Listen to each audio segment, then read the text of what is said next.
The Great American Race might be known as the Daytona 500, but this famous racetrack is also host to the 24 Hours of Daytona in January, a 24-hour-long racing endurance event where drivers from all over the world come together and race for 24 hours under the lights here at the Daytona International Speedway. Today, we race for 2.4 hours, and it's going to be with the VirtualMARRS Racing League for the Washington, D.C. region Sports Car Club of America. I'm Kyle Hauer here with Finney DeCuna, Dominic Mandil, and Eric Mickey. We have 4 guys in booth here tonight because I'm going to be running a stint in the Ferrari 488 GT3 later in this race. But Finney, through all the trials and tribulations getting ready for this event, we are finally here, ready to go racing at Daytona. This is going to be a fun race. Yeah, definitely. So definitely looking forward to this. A long race for these guys, 2.4 hours, so roughly 2 hours and 24 minutes. These guys are going to get ready to get set going, and looking fuel-wise, it's looking like the Ferraris are going to have to go about an hour on their fuel, and the Mazdas can go a really long time. They can go about 85 minutes to 90 minutes, so they only have to make one stop tonight. All right, let's take a look at the Daytona International Speedway real quick. Let's take a look at our track guide. A 12-turn road course built on the NASCAR oval here. It's a 12-turn course. The first turn, Finney, very, very tricky, high speeds, over 175 miles an hour for the GT3 cars on this front straightaway. Then you get down to turn number 1. It's extremely flat and very off-camber, and the braking is very hard. However, the GT3 machines do have anti-lock braking as well as the MX-5, so they'll be able to handle that corner with a little bit more speed than other race cars here. So now we head through turn number 2, down to turn 3, the West Horseshoe. This is a 180-degree turn here, Finian. This is a prime overtaking opportunity to get your car right down to that curb, come off the corner, head down to the kink, and then off to the International Horseshoe, another 180-degree turn where you got to, that's a great passing opportunity, but also very fast. Then we head to the last corner in the infield section of the Daytona International Speedway. And once you get here, it's a very hard second gear left-hander back up onto the NASCAR banking. NASCAR turn 2. Up through the gears here all the way to the top of 6th, leading all the way down this backstretch before we get to the bus stop chicane. This is a very fast 4th gear corner, maybe 3rd gear in the earlier day conditions, but still very, very fast and a very tricky spot to get right. Got to carry that speed all the way onto the front stretch. That is a lap here of Daytona after you complete NASCAR turns 3 and 4. And that is a lap of this 3.56 mile course here in Daytona. Qualifying's over here, and looks like DJ Alessandrini has put that Audi right on pole in that number 9 car. But I want to talk to Eric Mickey. Eric Mickey is from Scars, and he is one of the admins over there, and they run Ferrari Challenge GT3 and GTE machines. But Eric, we talk about running Daytona. This is a unique racetrack with very unique racing. How do you approach this race differently than any other? For me, it's one of the simpler tracks on paper. The infield section is all flat. There's no blind corners or anything like that. It's pretty straightforward. And the track is very smooth. So the racing the track is not really the issue until you get into a situation where, for this next 2.5 hours or so that we're going to be racing, you're going to have to be on it from the start, as if it's a 20-minute sprint race. Given that it's a pretty straightforward and not the most difficult technical track to drive, it just makes it that much easier for that many more drivers to be right on top of their game. So it really puts the pressure on to perform and to not make any mistakes and to execute every lap. And for some of these drivers that are doing it the entire distance by themselves, second half of the race or that last third of the race is going to be really telling as far as what they're capable of in these cars. And Dominic, we were talking about mistakes, as Eric Mickey mentioned. What about last week at Watkins Glen? Everybody wadded up in the S's in the Mustangs and MX-5s, but this week the class difference is enormous. The GT3 cars lapping almost 20-30 seconds quicker than the MX-5. So how will the drivers in the GT3 class have to navigate the race differently, being that the closing rate is so big?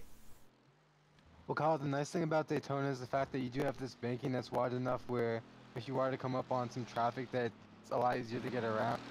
That's the opposite of what we had with Watkins Glen last week, where they've really sort of stacked up, and that's what caused the accident. So easier passing opportunities with the wider track, and you can really be more patient here and get around people without much trouble. All right, thank you, Dominic. And qualifying is concluding here, and again, Alessandrini sitting on pole, and Team Paul Darling. Paul Darling driving that 155 solo here tonight. He is going to be starting on the outside of the first row. So that is qualifying concluded here, Finian. 144 minutes of racing, and I'll be joining these guys in a little bit to go do that, so I'm looking forward to that. But not a whole lot of practice under my belt here this week, so going to be exciting. Obviously, and the server a little bit late here But the sun is setting, Finian, and obviously the changing conditions make this an interesting race as well. Yeah, so we can pull up the track information at the moment to see how the track is looking like right now. Looking like it's 78 degrees, so it looks like a track temperature-wise isn't going to change too much. I'm sure some other parts of the track that are currently still in sun might be a little bit hotter than others, but definitely as the day turns into night, or what's little left of it, it's going to really change the way these guys drive this track. And also just visibility-wise, too, it's going to be a lot harder to see your turns. Yeah, a little bit harder to see everything. You see the glare over there in turn number 1 as the sun is setting. Eric, obviously, Daytona, you mentioned it not making any mistakes here, but what about the slipstream here? This is obviously the way to pass, but we saw a very vicious accident in the Daytona 24 Hours back in 2014 involving Memo Gidley and Matteo Maliucelli. Slipstreaming down through the kink area of the infield, pulled out and smashed into a slow race car. That's an opportunity that could happen here tonight, so how do you be careful with the slower MX-5s and the slipstreams? Yeah, I've never witnessed a race here with, I think, the difference in pace that we're going to see here tonight with the GT3s and the Mazdas. I don't know if these drivers have ever been in situations that they're going to be hitting tonight where it's not like you're driving up against the Porsche that has about the same kind of straight line speed as you, or the type of mixed class racing that these GT3 cars are typically involved in. That Mazda is a lot slower. You're really going to have your relative information up there on screen for you, for these drivers, to really be paying attention and know that if a car pulls out of line, it's probably because they're coming up on a really slow car, probably a Mazda. So yeah, it's going to be really difficult. The difference in pace means that they're going to catch them quickly and a lot throughout the next 2 hours.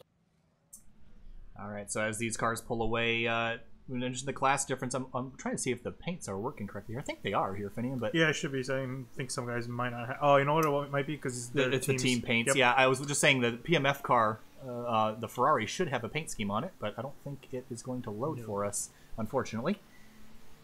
All right, well, about to get this race underway. 144 minutes, approximately 84 laps if this all goes green, which it will because there's no full course yellows. It's going to be a pretty big sprint race here. Paul Darling not on the grid here in that 155, so curious as to why he has not started. For the rest of the field getting ready to go here. And a very short pace lap. We're already coming out of the final corner and ready to go racing for 144 minutes. We're on this 12-turn road course here in Daytona Beach, Florida. The rough RT12 pace car is going to pull off, and that leaves the 9 car of DJ Alessandrini in control. Obviously, a regular in the MX-5 category, switching classes here this week. Let's go racing into the night here at Daytona. Green flag in the air. There you see the GT3 field taking their start, already pretty spread out as they come to take the green, and notably the 1 and the 50. Yeah, that is Paul Darling on the inside. Oh, yeah, I guess he did manage to make it. Burnett must have been playing games with them. Through turn 1, relatively okay. No drama here. Heading back to the MX-5 start. Oh, a little bit sideways back here, Eric. Yeah, the GT3 cars seem to have a really good idea of that this race is almost 2.5 hours. And these Mazda cars, a small field, they should be in that same mindset. Plenty of time to make up ground as we get going into the first here. Already the field getting a little bit spread out. You see that's Kenton Cook in the number 2 car getting out a little bit wide out of the International Horseshoe, but he'll keep all 4 tires on the pavement. And he's going to get a little bit stray. Lost a little bit of time to Alessandrini, but still has plenty of time to make that back up. Gap for the lead's about a second at the moment. Francois Brou in the number 17 Mercedes coming up to speed now onto the back straightaway. And through the bus stop for the first time here, Dominic, the bus stop at Daytona is a pretty treacherous place, especially on cold tires. Absolutely, Kyle. And the other thing you have to worry about is the fact that you're coming from a pretty prodigious speed as well, so you have to be mindful of your brakes. And this is a track that's going to be really hard on brakes because you're coming from those high speeds from the banking runs you do. So make sure you have enough brakes at the end, because if you miss your braking point, bad things can happen with your car, especially with a quick transition like the bus stop is here. All right, the Mazda's nose to tail. There's Kenneth House-Seal and Zach Rubin nose to tail. And Rubin almost won the race last week at Watkins Glen, but was beaten by Alessandrini. Then behind them, Elias Roman Actually, Elias Ruman is up at the front 3. Then it's Chip Disharoon and Richard DeMarco in a side-by-side battle into the bus stop. But they all get themselves sorted out. Yeah, they see Elias Roman get ahead of Halcyon leading up to this point, and already a wreck here. That's Chip Disharoon spinning in the bus stop.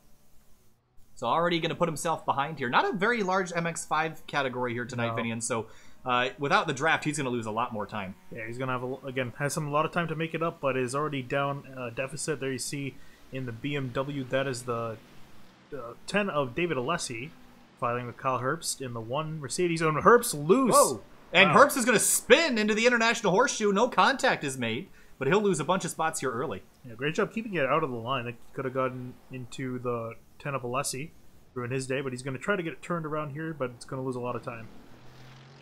Eric Jones in the number 15 Ferrari seems like, is he just getting rolling here? Yeah, I believe he took the initial star. Paul Darling actually missed the initial star. He's out on track now, but a lap down. Here's a battle for 5th in the GT3 class. Brian Saab and Greg Obadia. Obadia looking to the inside. We'll back out of it now.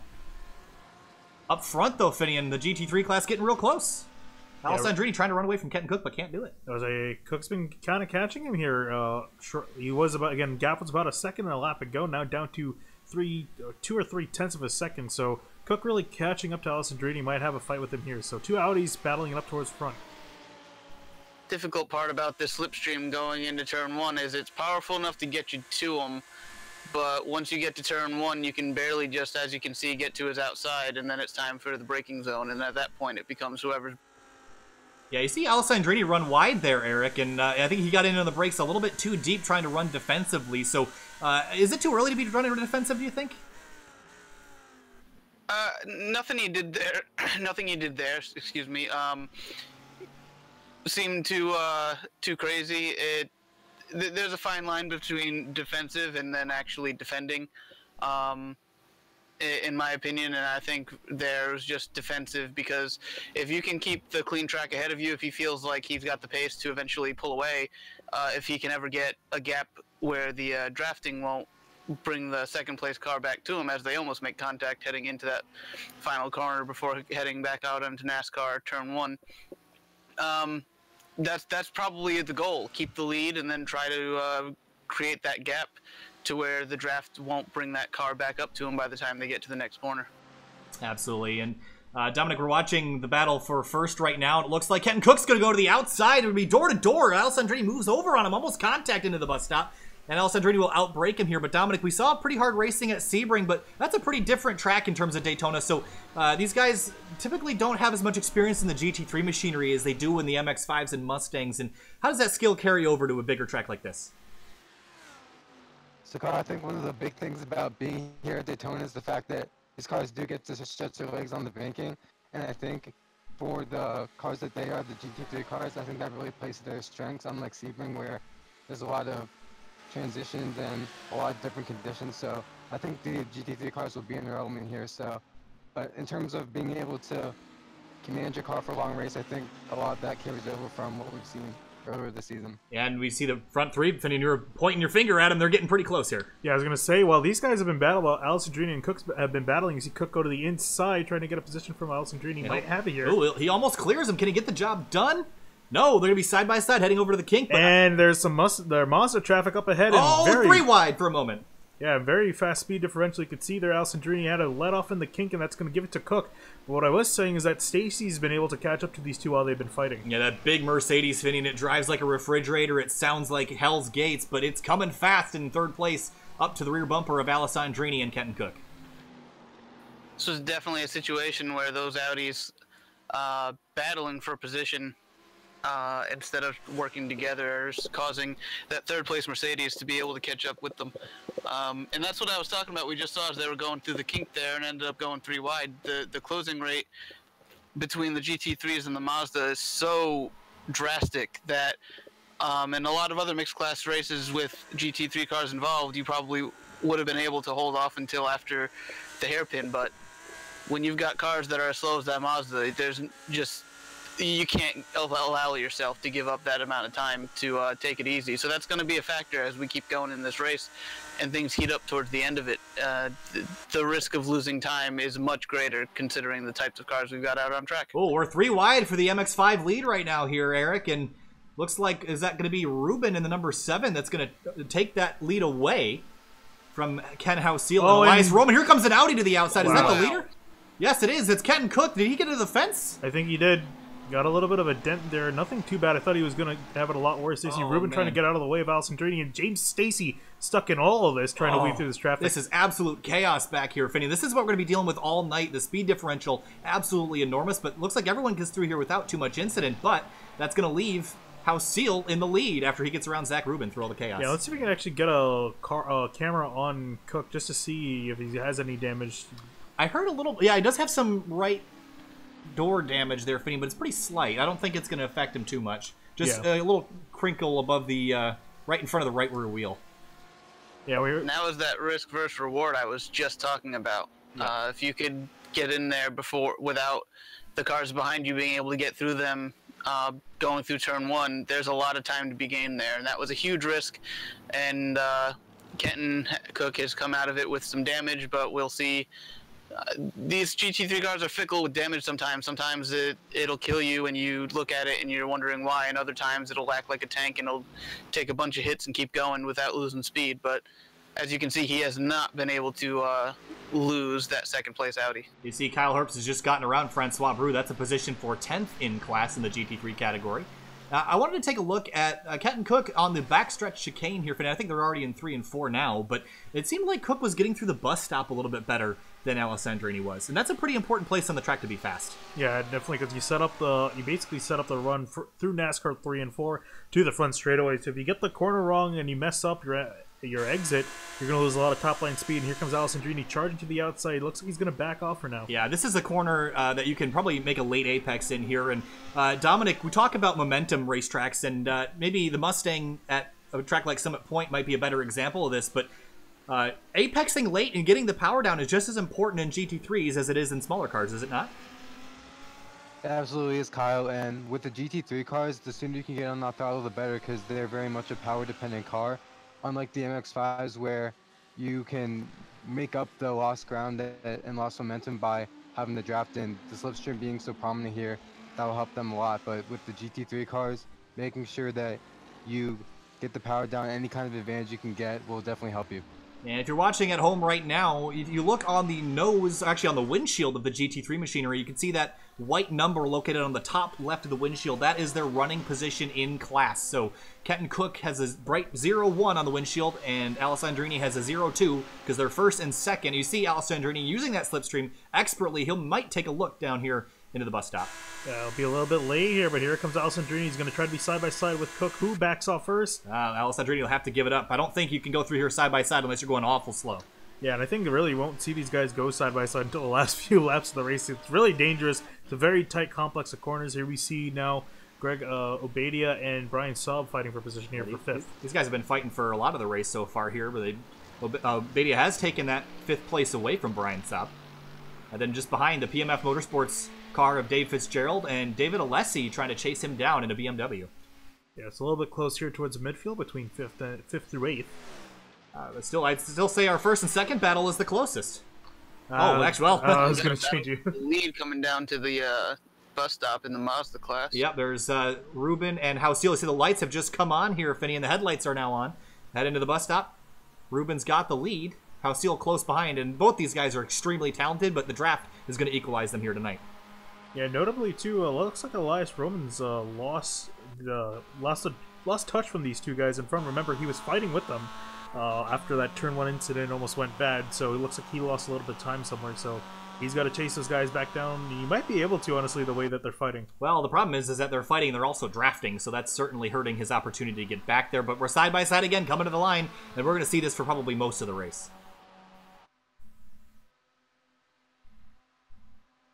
And here they head off into turn 1. You see Hausiel get just ahead of Ruben. And they're going to change position, so Hausiel back up towards the front for the lead. Don't think it's going to last long the way they're going. You see just behind there is another GT3 machine. Is that... No, it's not Paul Darling. It's or Eric Jones. I'm trying to figure out what car that is. It's the McLaren of the Cone Killer Racing car, Rick Cone. Didn't think we are going to have a McLaren in here tonight, but managed to get in here just in time. Yeah, and he's going to try to work his way through this traffic here quickly. And also notably quickly, if we can jump back up to the lead just to see where the leaders are. Through 3 and 4, NASCAR 3 and 4, turn 12 on the road course.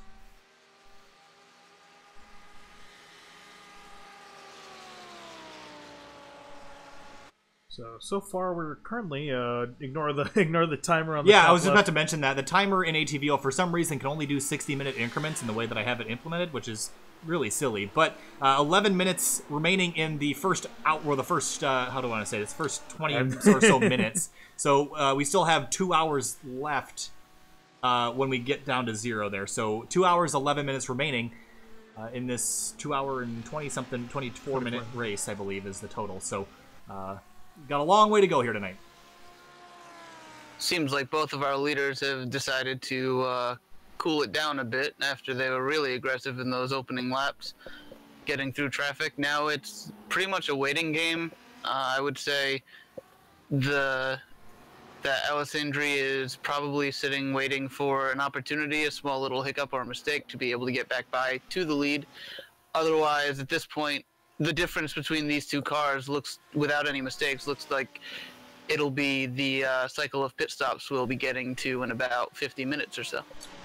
Yeah, you mentioned it. The pit stops coming up are going to be all green flag pit stops tonight. No opportunity for full course yellows, and quite frankly, wasn't expecting a whole lot. These guys have been pretty phenomenal in terms of their driving ability. Last week, lap 1 was a little bit of a stain on their record, but that was kind of an unavoidable incident there. Yeah, honestly, the only reason that wreck was so bad was just because of the part of the track it happened on, and just it was on the start, so everyone was bunched up together. But yeah, other than that, these guys have put on some fantastic racing, fantastic clean racing. Here we see the 12 of David Fitzgerald doing a fantastic job keeping his car up to pace. Actually started a little bit ways further back in class, so it was moved up about 3 to 4 spots, I believe, since the initial start of the race. What was the camera that you put on this car? Left front. Oh, that would be why. There we go. There's Dave Fitzgerald riding in his Ferrari GT3 machine. Okay, all right. The GT3 leaders still dogging each other here, though, Finian. And this is also, Alessandrini could be thinking about the long game here, Dominic, especially the fuel-saving efforts in these cars. I mean, the Slipstream has a significant fuel-saving attribute to it when you follow a car for so long.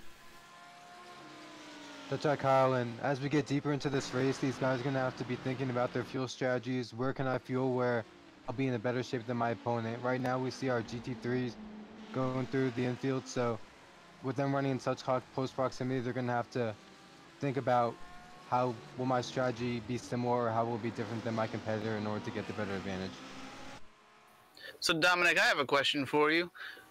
These cars can go roughly an hour, give or take a minute or two, on a tank of fuel, these GT3 cars.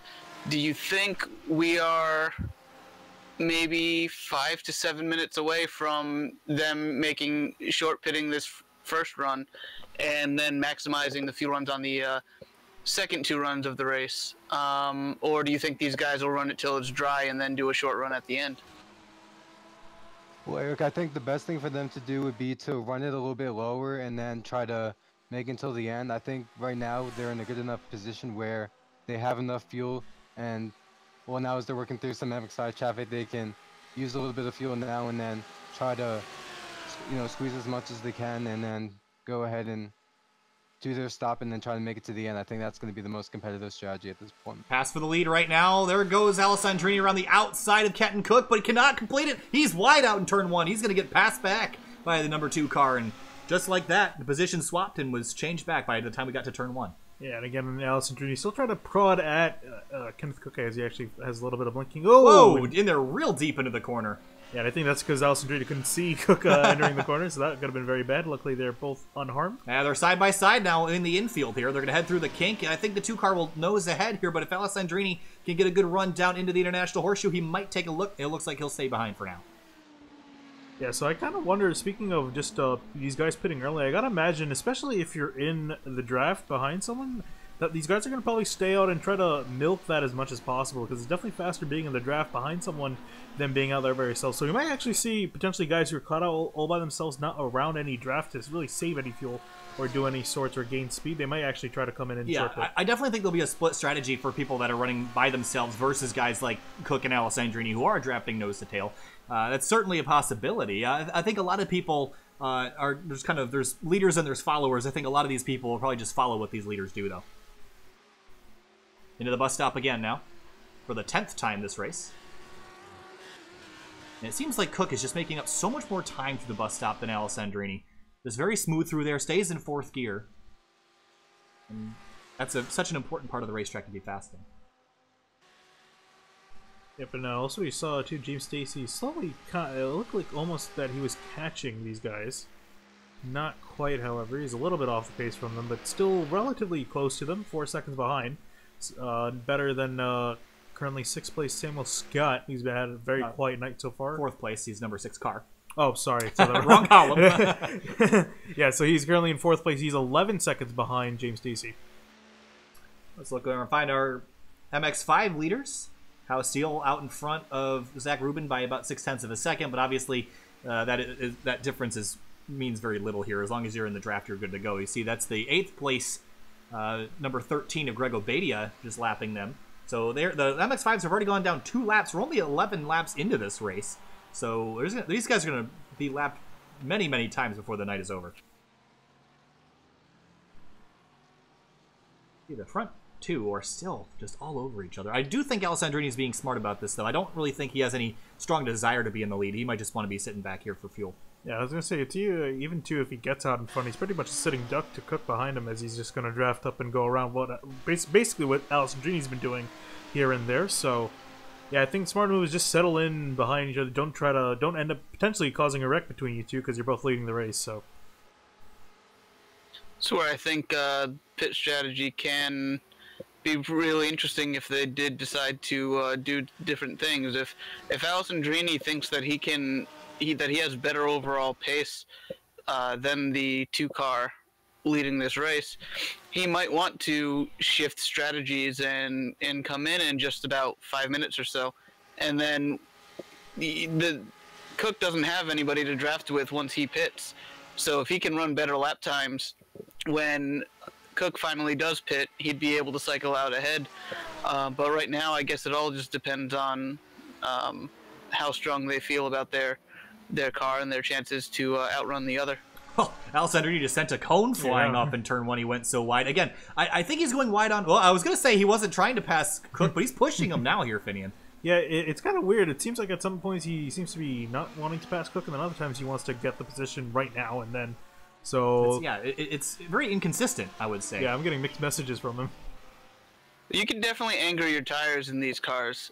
So if he feels like he did that, he might take a couple of laps to just kind of take it easy and then get everything back under him and be ready to make an attack to where he can break deeper. But that wide turn 1, you'll see over the next month or so as we get into the Daytona 2.4s and the 24 hours and the roar and everything like that. That wide entry into turn 1 is something a lot of people have started to use in order to have as much full-time throttle before you get to that next hairpin.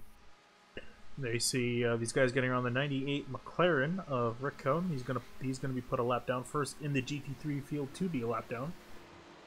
The 98 car slams into the tire barrier over in the bus stop. Big contact for Rick Cohn. That's going to destroy the right side of that car. It was coming in the outside of an MX-5. Let's go back and take a look at the replay here. Yeah, I think he was coming in the outside of an MX-5, and just if you turn in too late, that car gets really out of control. You see a late turn in, already out of control, and just oversteers straight into the tire barrier. Big impact for the number 98. Yeah, it was tough. DeMarco in the 461 Mazda did everything he could. He was even, I think, in the grass on the entrance to that bus stop to try to be out of the way. But there's only so much that you can do without just slamming on the brakes and almost coming to a stop when you're in that situation. So that was just bad set of timing for that McLaren there. And things just went wrong. Oh, Probably not the last time we'll see that happen. Alessandrini has lost a bunch of time to Kenton Cook here, Finian. Yeah, and also even Cook, too, has lost a lot of time. In relation to James Stacey, who ran the fastest out of the top 3 right now, he's brought that gap to Alessandrini from about 2 to 3 seconds back, now down to 2 seconds, or just about under. So, interesting what happened between these guys. So obviously, the number 98 going to be repairing damage for probably quite some time in pit lane now. Oh, I see what happened. Alessandrini actually made the pass going into turn 1 and then lost it and went off into the grass a little bit. Well, let's go back and take a look. Oh, yes, he had completed the pass into turn 1. Oh, it gets loose in turn 1. That's an interesting place to lose control, but I guess there's a lot going on with the tire grip. You're braking, you're turning. It's just a very awkward corner, but yeah, gets off track and out of control. Thanks, Eric. Yeah, he was carrying just a tad bit too much speed for the car to make that corner. Been there, done that. MX-5 side by side again. Hausiel and Ruben, they've been swapping positions back and forth. They're probably glad they don't have to deal with Alessandrini today, Finian. Oh yeah, I'm sure Hausiel is glad he doesn't have to deal with him as he can try to get the win here, but the only thorn in his side right now is Zach Ruben behind. You see Ruben almost nail him in the back bumper. Oh, he's up on the curb on the exit of turn 1. He's driving that thing hard. Well, we do want to talk to Dominic about... Dominic mentioned brake conservation, and maybe not so much in the MX-5s because you're on throttle for so much, but these GT3 cars, you are pretty heavy on the brakes here, and even for a 2.5-hour event, that can lead to some brake fade. Absolutely, Kyle. And the good thing about the GT3 cars is the fact that they do have such great brakes that, as opposed to something like an MX-5... Oh, sorry, Dominic, we gotta cut you off. Kenton Cook, and number 2 is... he was just off the track. We don't know if it's an... Oh, no, he's back. Okay, sorry. Yeah, but he went off. He did lose time, so we're going to go back and find out. We'll let you finish that thought here in a minute, but I think he was... man, I have to find out what happened here. I think he was... His internet kind of spazzed out, and while he was gone, he must have lost a bunch of time, because he's now 2 seconds behind Alessandrini. Yeah, I saw on the back part of the camera we were looking at, he went wide off in the West Horseshoe. Yeah, so obviously some issues for Kenton Cook, but car looks okay, and we'll carry on. So I want to let Dominic finish his thought about brake fade. Go ahead, Dominic. Yes, as I was saying, the GT3 cars have really great brakes, and I'll tell you that the one place where you don't want to lose brakes is Daytona, because you're coming from some of the highest speeds that you'll find anywhere in North America. So having the ability to stop and be able to slow down from those speeds is going to be important. So once those start to fade... Oh, contact between the 7 of Ruben and second place Kenton Cook. And that was just one of those speed differential incidents we thought we might see here, Finian. Yeah, that's the second time that he's had trouble with the Mazda field. Last time he got really tapped the ball entering turn 1. Just now got a good piece of Zach Ruben's rear bumper. Yeah, here's a look at it coming down into the bus stop. You see how fast they're closing. And I think he just timed this a little bit wrong. He gets through the first couple corners okay, and on exit, just runs right into the back of the 7. Yeah, that's tough. I was just watching. I saw Alessandrini come by, and it just came through my head. It was like, I would not want to be in one of those Mazdas. That's just you're just a sitting duck hoping that the GT3s make the right decisions to get by you, and that's something where just the timing was all off coming out of that bus stop. And again, I don't know how much these guys have experience with the type of difference in speed that these cars have tonight. But I know it would be very much on my mind if I were in either one of these cars. I'd probably spend more time racing the other class or thinking about the other class than I would my own.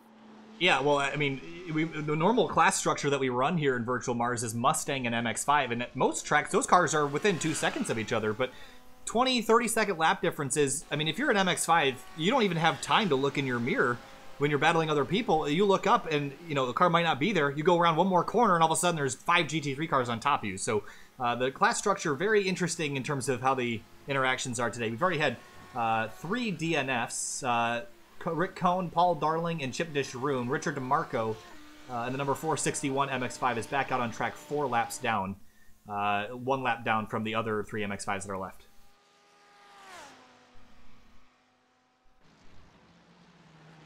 It looks like Greg Obeyed. Does he have any damage on that car, or am I just... No, he has some right front damage on that number. The entire hood car. Is just also propped up as well. Yeah, that does not look great for that number 13. And he was running well, I believe, 4th or 5th when we were last looking at him.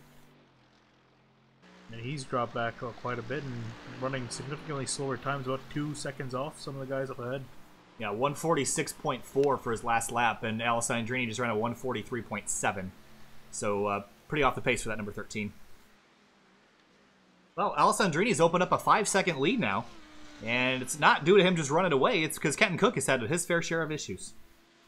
Yeah, and really that's cost him a lot. 5 seconds now, a gap between Alessandrini. These guys were just dogfighting with each other about...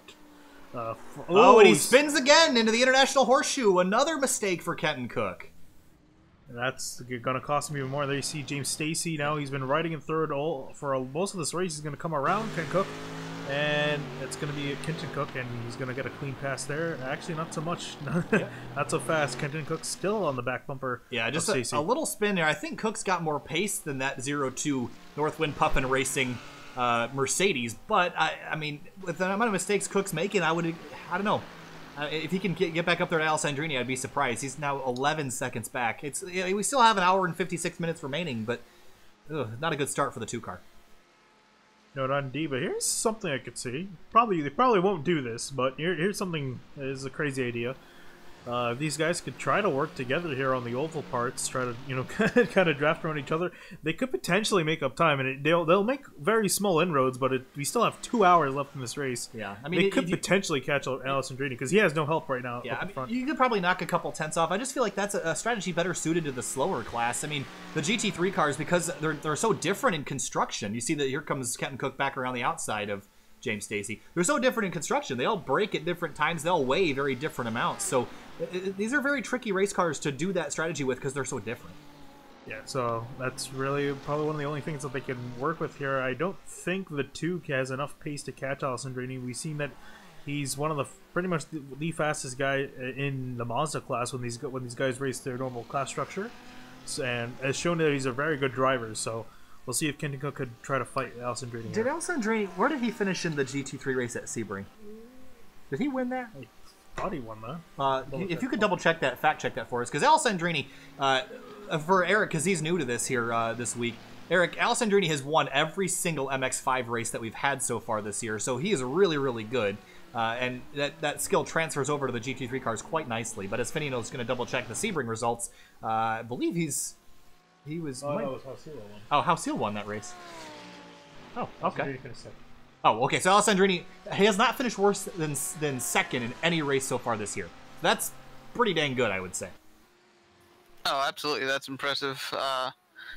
From what I can tell so far, this group of drivers, they seem very much in control of themselves, and to be able to perform that way every week, and then you jump into a completely different car, completely different style of racing, and be able to perform the same way. That's impressive.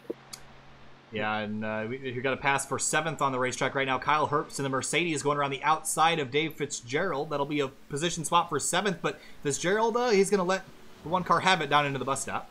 Yeah, I believe it was in or around David Alessi at one point. He was up towards 6th, and now has fallen back now all the way to 8th.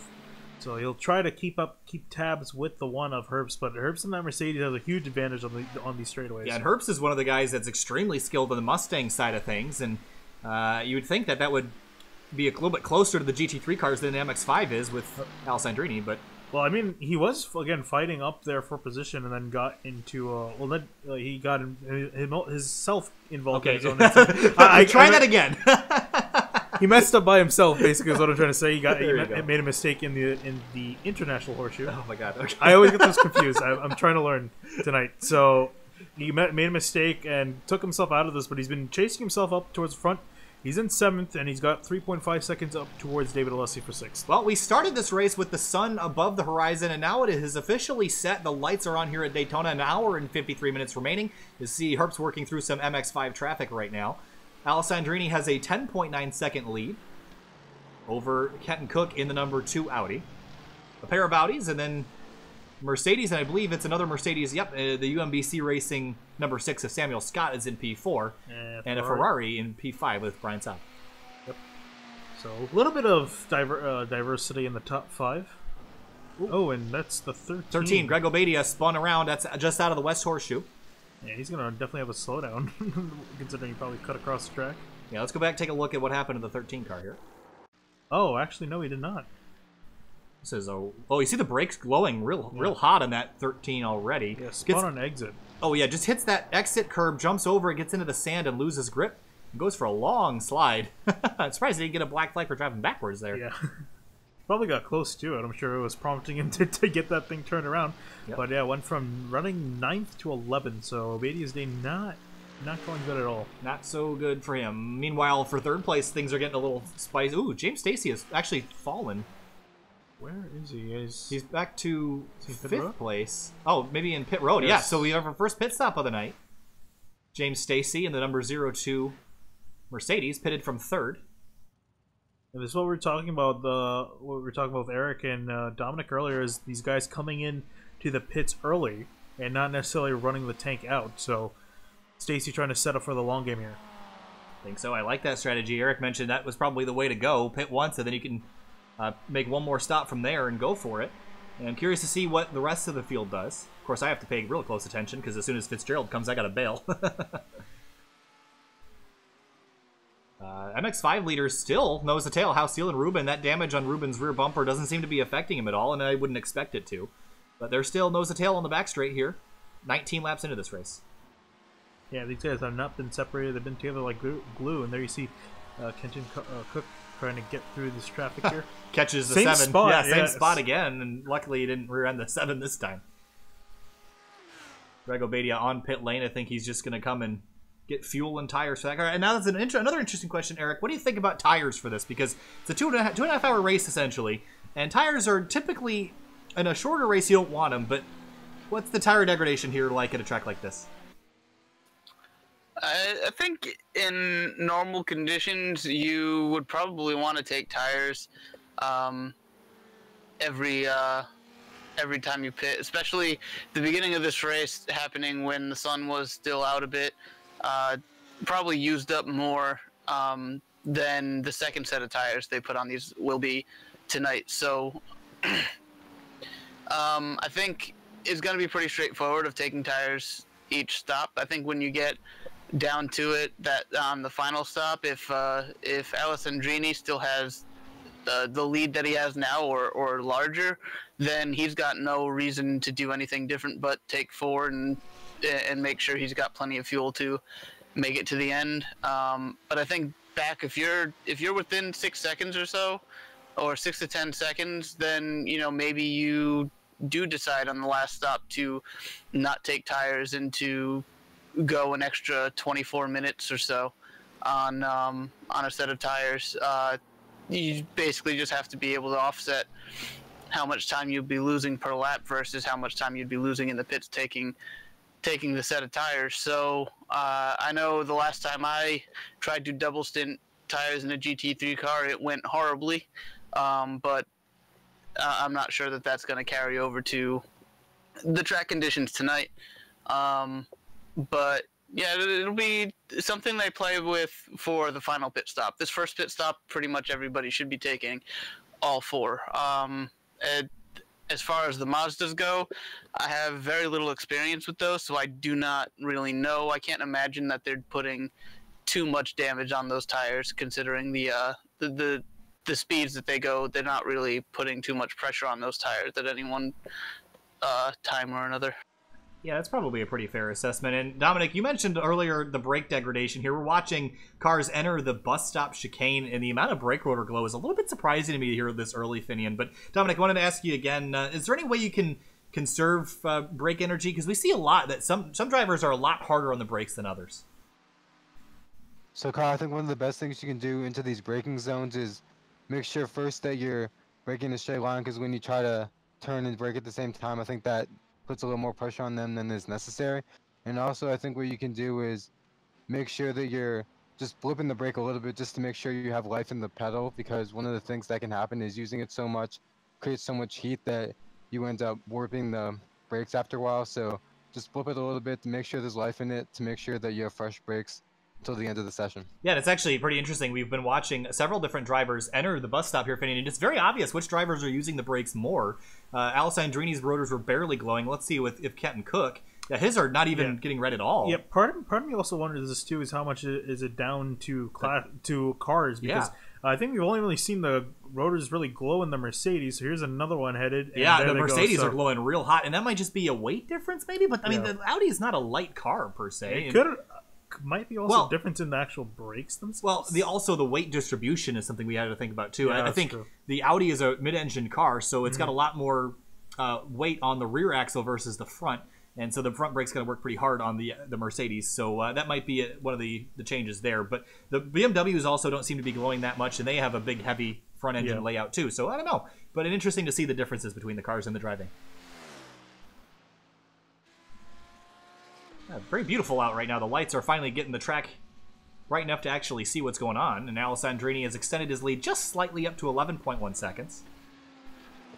It's going to be another thing that these drivers have to deal with that they haven't until this last week on iRacing, is that the track conditions, the weather conditions are ever-changing, way more so than they were just even a couple weeks ago.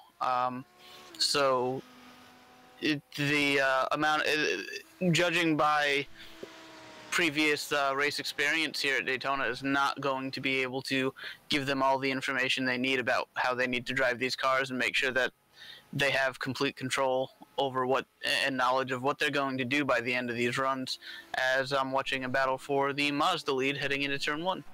Yeah, and you mentioned the changing conditions here. It's still 78 degrees on the racetrack. It's a pretty cold night here in Daytona Beach. However, the conditions have changed a little bit since the beginning of the session here, but also the setup building. Dominic, there's not a whole lot these guys can do, especially in the MX-5. There's maybe some anti-roll bar changes and some tire pressure, but how do you adjust your driving style? Because you don't have a lot to change on these cars and when the conditions change so much. Just to cut off with the MX-5s, I believe that it's important for them to emphasize the setup for the road course, because due to the fact that they can get so much advantage from the draft and use the slipstream to help them, I think that it's just apparent that they fall behind one another for the banking. So making sure that they get the load right in the infield is going to be what I think is going to pay the most dividends for them. Absolutely, and obviously the setup isn't super extensive in the MX-5s, but they do get some changes, Finian. And do you think these guys will be making tire pressure changes? I mean, the track temp doesn't seem to be changing a whole lot. Yeah, probably not. And I would say probably because that track temp really isn't changing too much, and it won't entirely make. I personally don't think it would make much of a difference anyway. But here we see. Oh, Kenton Cook was real slow last lap here, Finian. I didn't see what happened to him, but obviously he must have taken another off-track excursion. Yes, it was in the bus stop. Lost another 10 seconds on DJ Alessandrini in the bus stop last time through. Here's a look at it. And his day has just gone from bad to worse here. Gets loose on the curb. And just goes for a nice, gentle spin, knocks a couple cones over. So no harm, no foul, but lost a lot of time again. He's got the speed, he just doesn't have the consistency. Yeah, I think that's really where he's been struggling. He could have easily have had about 20 seconds more on Alessandrini had it not been for those very simple, very few mistakes, but I mean, they've been very costly to him. Well, very few mistakes. He's just made more than everybody else, and that's all that really matters at the end of the day. We head back live. Back through the bus stop again. Can he collect it this time? Looks like he'll make it through there without incident.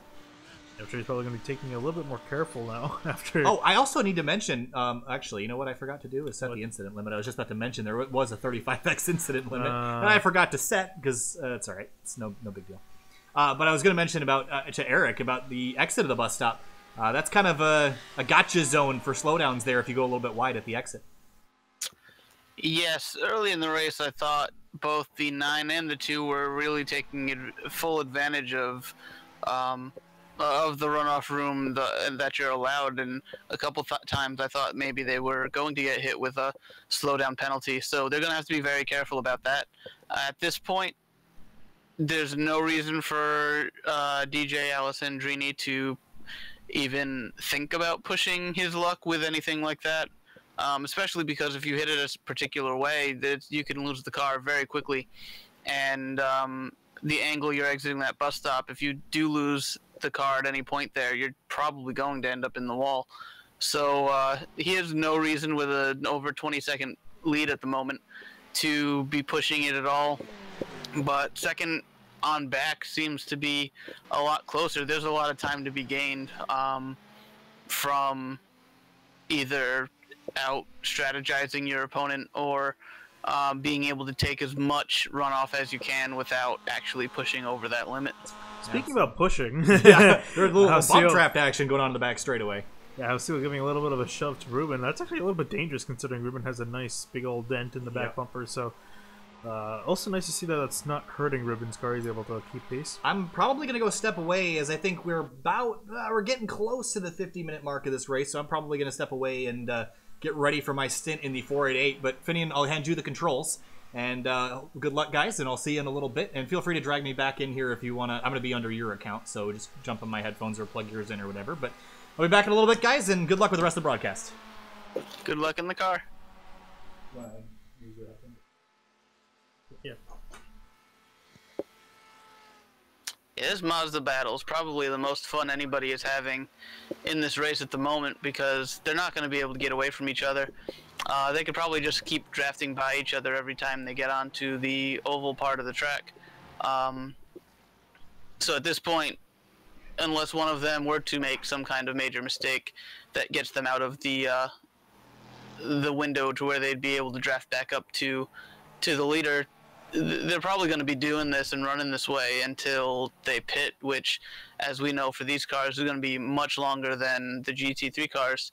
So they've got a lot more of this to do before they come into pit road, and then at that point, one of them could make some headway. They could make some real gains to be able to take the lead and get out of that draft window and be able to solidify their hold on the lead in the Mazda class. And here we're just looking at Zach Rubin, and I believe that is David Alessi that's just driven around them in the GT3 class. But yeah, so I gotta ask you, Eric, now, if you're in Kenton Cook's position right now, you're in second, you made a few mistakes here and there, and you're 20 seconds behind the leader, what do you have to do strategy-wise? What do you think that's going through his head? What would you try to do as a strategy to try to get yourself back up towards the front? Well, the first thing that Kenton has to do is to stop making the mistakes that he has made to this point. I just saw that previous lap to this, he was about a second quicker than the 9 car until Allison Drini just came by and they actually ran the exact same time according to my timing. Yeah, I'm getting that as well. Yeah, so I mean, but he was a second faster on the previous lap, so he's just got to not make any more mistakes, and as we see him get loose and slide a little bit through there, that's the kind of things he can't afford to keep losing even that small amount of time from here on out. He's got to hit his marks, hit his times, and just hope that either Allison Drini makes a mistake that will cost him, as we see a Mazda off track here in the first hairpin on the circuit, and I'm with you. I don't know which one is the international and which one's Andretti. So, yeah, that's the international one. We'll just go with the first and second hairpins, which I still got that one wrong. But yeah, Kenton really needs to cut down on the mistakes and take advantage of the times where he is able to run faster than the 9. And Allison Drini really just needs to keep from making any major mistakes, and he'll be able to hold on to this without any yellows on the horizon, without anything to shift the momentum too much. There's only 19 cars in this race, so the lap traffic is going to be much more manageable when you have a 20-second lead. Kenton is going to have to do the drive of his life if he's going to be able to claw his way back in here without Alice Andrini making probably a couple of mistakes at this point. Yeah, notably, David Alessi's fallen quite a few positions back. We'll try to see if we can get a replay. I'm not entirely sure if I can. Alessi's in pit road at the moment. Yeah, actually, the sim is not having anything with me trying to find out what happened, so we're gonna just go back live. But yeah, he had some really heavy damage, actually. There you see Greg Obadia coming in for his pit stop. So yeah, 2 laps ago, David Alessi made a mistake. That's put him back in 11th. Was running in or around 5th and 6th place. Oh, yeah, I just saw it. Going into the bus stop, he he outbraked himself. He was coming up on the leading battle for the Mazda class. I'm not sure if that maybe threw his concentration off or anything, but he just lost it under braking and nosed it into the tire barriers, and I guess took a tow from there. That's going to be tough to come back from if he even is at all. He's probably going to spend. Oh, he's rejoining now. Do they have fast repairs for this race? Yes, I believe they do, because that car looks pretty much brand new. Okay, there you go. I was wondering why that seemed like it should have been some time on pit road to fix. But all right, here he is coming out, rejoining the race. But he has lost some time. He is now, I believe, a lap down. Yes, he is. He is currently a lap down in 11, so has a lot of time to make up to try to at least approach where he was running before. So. Yeah, I think at this point for him, the rest of this race is going to be about making himself feel better. I know I've done similar things in the past, and I rejoined the race, and to me, it's less about trying to get a better finishing position and more about just like trying to put in the best pace that I can and proving that I can handle myself on this track from here. Yeah, currently now 1 hour 36 minutes remaining. As we stated earlier, our ticker, the way it's designed, can't really show that. So that is actually 1 hour and 36 minutes remaining, not 36 remaining. And Allison Drini has been leading the race dominantly for most of it. Kenton Cook behind, trying to catch up. 20 seconds behind, has been maintaining the gap pretty well, but needs to start making some inroads. Samuel Scott is currently in 3rd place, and then Brian Saub in 4th, and Kyle Herbst actually notably with a lot of damage on pit road.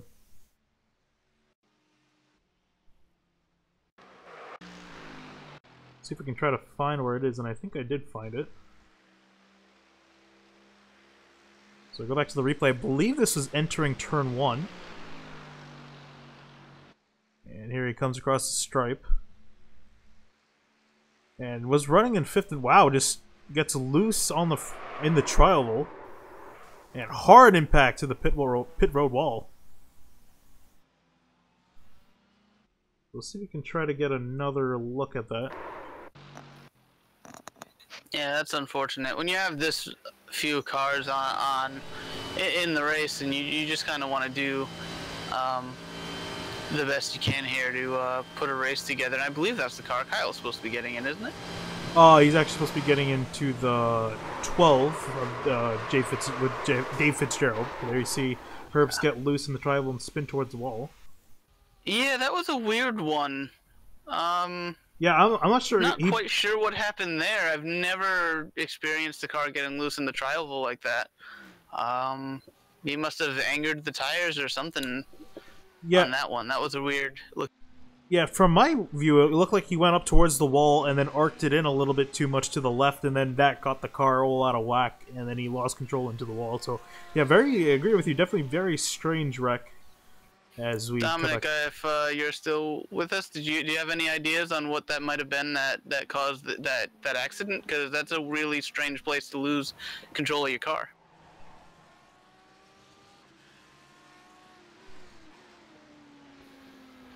Dominic, you there? Seems he's not. All right. So when he gets back, we can maybe get an idea for what he thinks may have happened there.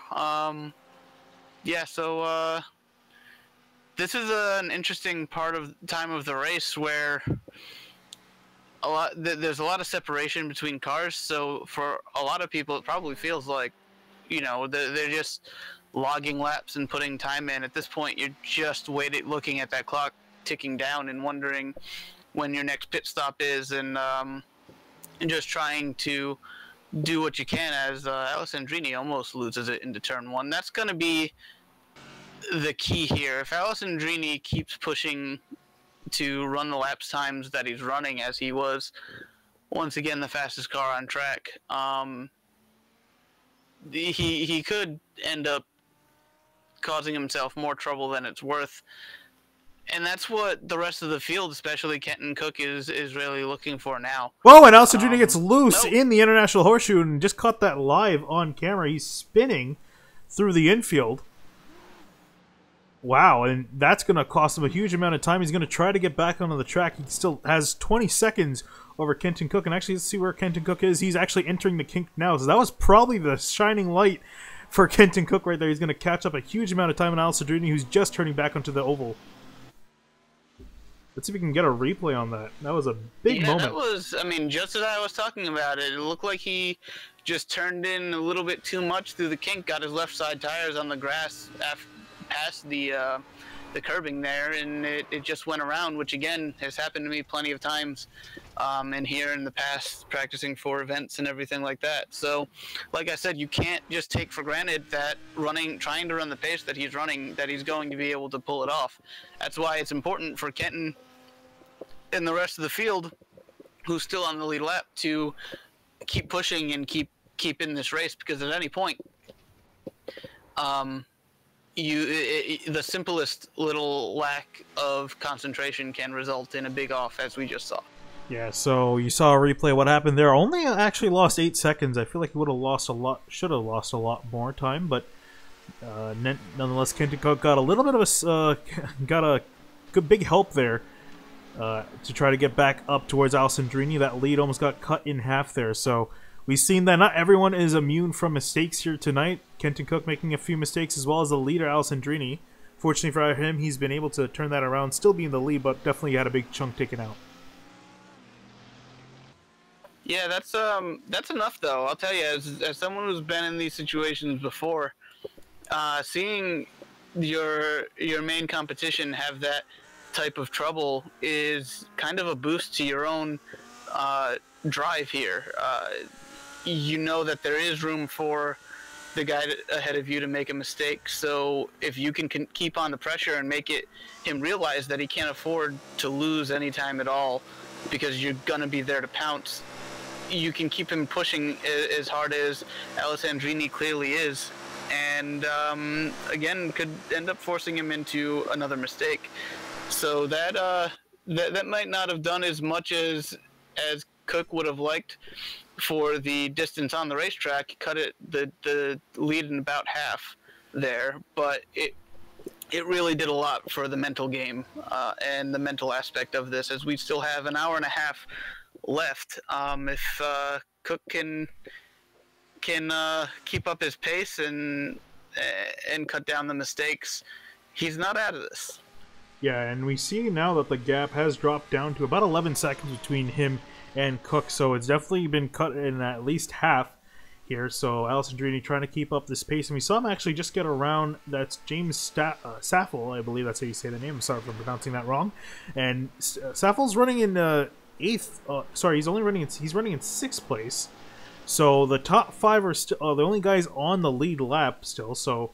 And also, notably, I had this up a while back, wasn't able to explain it, though. We do have some different strategies going on. So, notably, too, James Stacy is currently in 4th, but is the only guy that's pit out of the top 7 drivers. So, that's big. So, he should be actually up further with the guys towards the front than where he is currently running. So, that's a big thing to look forward to. And we are expecting these guys to start coming in now. Their GT3s should be able to go about 34 laps on their tank, so we should be seeing some guys starting to come down pit road. We actually seen Brian Sobby's made a trip down pit road recently.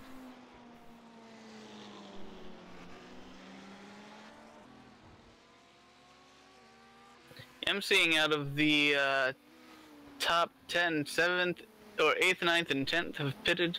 4th place, James Stacy, as you mentioned, has pitted. The top 3, and then 5th, 6th, and 7th have all not pit yet. Well, they were all well over 30 laps on this stint, and yeah, they're probably just a lap or 2 away from having to hit pit lane for the first time. And I don't expect that there will be any speeding penalties, especially for Alessandrini up front. It would be really disappointing for him if he tried to push it to the point where he would get a speeding penalty. But that's going to be your next opportunity to gain a lot of ground, is how late can you break getting into pit road, and then how hard can you push in that first lap on pit exit. And for the teams out here that do have multiple drivers, how is that going to affect your race after you do make that driver change. Yeah, and actually I'm looking here. I just got actually as Kenton Cook's down on pit road. Notably, I was going to say James Stacy, I'm looking at my information here. It shows that he came down pit road, but never pulled into his stop. So Stacy still has to make another pit stop here shortly for fuel, because I think he just came through pit road. I'm not entirely sure for what reason why. There's no pass-through pit road penalty. You have to at least get into your box to serve a penalty. You can't just go down pit road. So not sure why what happened with the 0-2, but he's definitely going to have to give up some more time. So we see now Kenton Cook down on pit road. Samuel Scott, who's running in third, he's also down pit road right behind, making his pit stop. So now we're still waiting on Alessandrini here to come down pit road.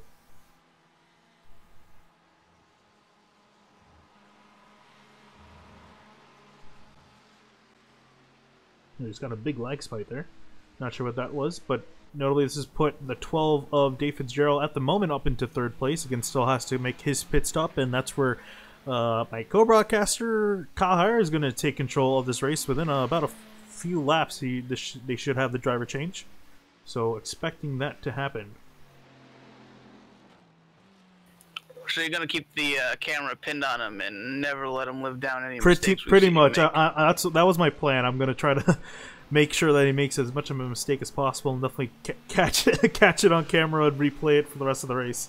That's my plan. Yeah, you open up the rest of your broadcast, just showing highlight reels of Kyle. Yes, I will. And here, Alessandrini is down on pit road. He's pulling into his number 1 pit stop. And he's coming in to change his tires and get some fuel here. So we'll see now where he's going to line up with everyone else. And notably now we're waiting on the 0-2 of Stacy. And again, I'm pretty sure that this should be accurate, the data I'm seeing right now. So he should have to come in within a lap or 2. If not, then I have no clue what's going on with what the data I'm seeing here. So waiting on now the 0-2 of Stacy and the 12 of Fitzgerald to come down, as well as James Saffel in the 8 and Francois Brou in the 17. Notable guys who have not pit in the top 5. Some guys we haven't talked about for a while now is Kenneth Hausiel and Zach Rubin in the 23 and 7. They're still right behind each other. They have not been separated this entire race. They've just been slugging it back and forth, and it's a never-ending battle in the Mazdas. And notably now 12 down on pit road, Dave Fitzgerald's down, and this is where it's going to happen, the driver's swap. Actually, as the car flashes out there, and there you see Kyle Heyer is now in... I'm sure you can hear me through the wall too, that's the funny part. Kyle Heyer now in the driver's seat, ready to take control. He's got to wait for all the service to be done so he can get away. And up towards the front, still waiting on Stacy to come down pit road, and also we'll see where is Alessandrini in all this mess. He is actually back up into second place.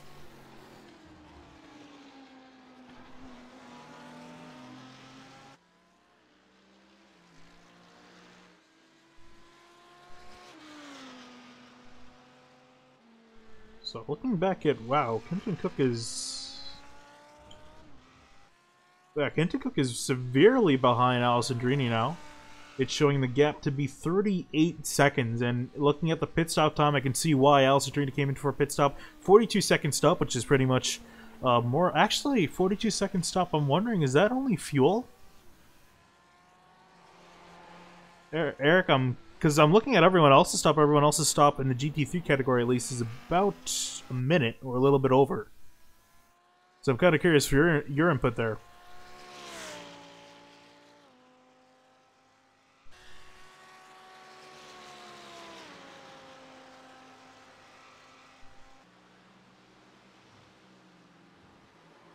So, big gap between Kenton Cook and Alessandrini now. And that's going to be almost unrecoverable, don't you think, Eric?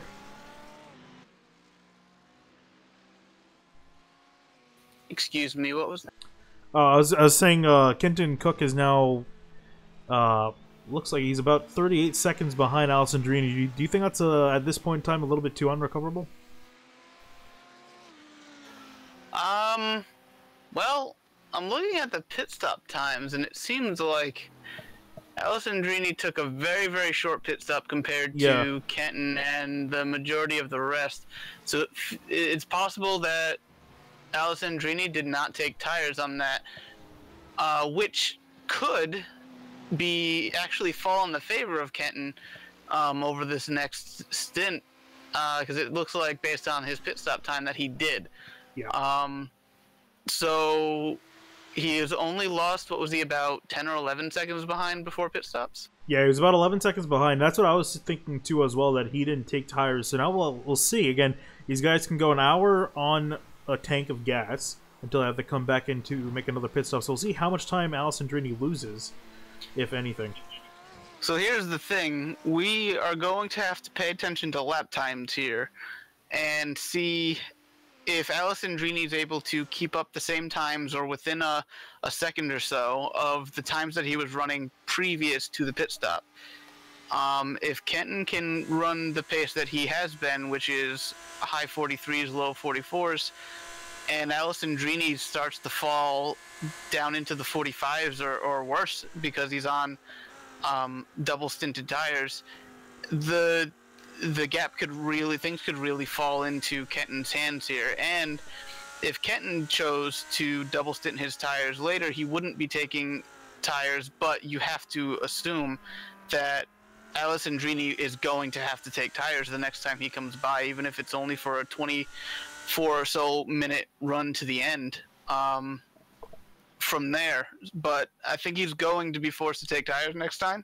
Yeah. Kenton won't if he thinks that he can keep the tires on it. So it's going to be interesting to watch for sure. Things just really took a turn here that I wasn't quite expecting. I thought Alessandrini would play the safe road and just take the tires. Yeah, and again, we're going to have to keep an eye on this battle between these two guys. Kenton Cook actually ran slightly faster than Alessandrini, only by about a tenth or so. So small little chunk out, but again, that'll only get bigger as Alessandrini is going to be running on more and more worn out tires as this run goes on. So it could swing a lot into his favor here. And we also I have Alessandrini at a 45.7 on his last lap, and Cook at a 44.3 his last lap, which is about 1.3 seconds or so. So we'll have to see as the run continues how they when they get back into their rhythm what the lap time difference is going to be. But like I said, this could have just fallen Kenton's way. But again, he has to not make many more mistakes. And to go another hour and 20 minutes without making mistakes when you've already made the ones that he's made this race is going to be very difficult for him to do. Yeah, looking on board right now with Kyle Heyer in the 12 car right now. Actually put the fastest lap for that car just in. Before fastest lap for that machine was a 1:45. Kyle was able to put in a 1:44.3, and actually running faster, running faster lap than Alessandrini last time by. Again, Kyle is going to have to make up about an entire lap, so we'll see how he's going to be able to keep up that pace as this night goes on. But nonetheless, Alessandrini, actually James Stacey still out on the track, so I'm guessing he did come in. Looking back on the lap that he pit, iRacing kind of crapped out on me, so I was not able to see. Oh, okay. So maybe it was a little bit of a his glitch. Run down pit. Yeah. So the last lap, Alessandrini ran a 45.5 to Kenton Cook's 44.2. Again, that's 1.3 seconds or so in favor of Kenton. So just went off the track a little bit, Kenton. That's the kind of things. He gave so much time away in that first hour of the race that he really needs to be extra careful about giving up even those slight hiccups. Because when all is said and done, at the rate things are going in, the way that they look like they're going to play out, these small twitches could end up amounting to be the difference between a win and a second place for him. Yeah, it'd be very interesting. But back to cover James Stacey, who is currently leading. Like I said, I was not able to see whether or not he took tires or took a full pit stop, but my assumption is he must have. Oh, as we see Kenton that was an below the interesting yellow line to get by the Mazda leaders and a Mazda lapped car. That was crazy. But yeah, so we're going to have to see how things play out here as time goes by. Yeah, indeed we are. So again, a lot of things at stake here if you're just joining us here. James Stacey's our current leader and effectively did end up making a pit stop before. Whatever we thought didn't happen was wrong, so he was able to get fuel and tires. So he's out in front right now, right ahead of DJ Alessandrini, who is currently 4.2 seconds behind. Actually, he's dropped. Initially, he was about 2-3 seconds behind, now down to 5 seconds, so Stacey able to put the gap up. Then Kenton Cook, who is 34 seconds behind Alessandrini, almost 40 seconds behind the leader. Samuel Scott in 4th, and Brian Saab rounding out your top 5 in GT3. And then moving on to Mazda's real quick, it's been a battle between these two cars, the 23 of Kenneth Halcyon, and right behind him, Zach Rubin in the 7. I will just mention it was about 38 seconds, 39 seconds difference between Alessandrini and Kenton Cook when they came out of the pits about 5 laps ago. It is now down to just under 35 seconds. So Kenton, once again, he was about 0.8 quicker than Alessandrini on that last lap. And it's only going to get worse for Alessandrini being on those old tires. Kenton should be able to capitalize, and he needs to be able to capitalize. Now, with the fast repairs that they have available to them in this race, my assumption or my strategy if I was Kenton would be to risk it all and make sure I took it on that first stop so that I could take advantage of a clean car for the rest of the race and just put it on myself not to make those mistakes for the rest of it. Yeah, and actually looking at his car too on camera, I think he definitely did end up taking that. That car looks like it got its little damage that was there. It looks like he got that repaired. Seems like it from my point of view. I'm not sure if you can give me an update, Eric, on how that looks. It looks repaired, so he's going to continue out there with a fresh car. And yeah, we were talking about he's making up small increment. I mean, actually, it's pretty big considering they're on a road course, 0.8 of a second. It's a pretty big gap, and it's only going to add up as this time goes on. Because remember, these guys have to put in at least 29 more laps on this stint right now. So 0.8 multiplied by 29, that almost puts him right back up towards where Alessandrini is. Well, what's important to remember is if you can gain a second or 0.8 to a second, and at the beginning of this run he was gaining over a second, if you can make those gains per lap, they add up over the course of an hour and 32 or 33, 34 laps, whatever it is they're able to run, they're going to add up. And as I said, they were both, Kenton, as long as he didn't make mistakes, he was still able to run just as fast as Alessandrini was before making that pit stop. So his tires are going to be able to hold on and run the same type of lap times as he's hitting at the beginning of the run at the end. The question is Alessandrini and how good can he be at managing his tires to be able to mitigate the damage that's going to be done by having tires that have already done 30-something laps on there. As I see, I believe Alessandrini's last lap was actually a low 44, which is really impressive considering the age of those tires. Yeah, and we're actually so Dominic, if you are still there, would you rather be in Alessandrini's shoes or in Kenton Cook's shoe? Would you rather have fresh tires to work with, or would you rather have the lead but older tires? So, gentlemen, if you can hear me now, I think that the best thing to do would be to have fresher tires so you can have more options with how you want to push your car, because at this point, I think that even though we still have an hour left in this session, I think that once it starts to wind down, and it's going to wind down quicker than these drivers know, that having the fresher tires will just give you more leniency and you'll be able to strategize a lot more to be able to get around your opponent. And back to my point about the difference in tires, Alessandrini was able to pull a 44.356 on his last lap, which is impressive given the age of the tires. But compare that to Kenton Cook's 44.039, that's still over 0.3 of a second gain. And when you look at the pole difference between Alessandrini and I believe it was Paul Darling, sorry, who had qualified second but wasn't able to make the start due to some issues getting the car started.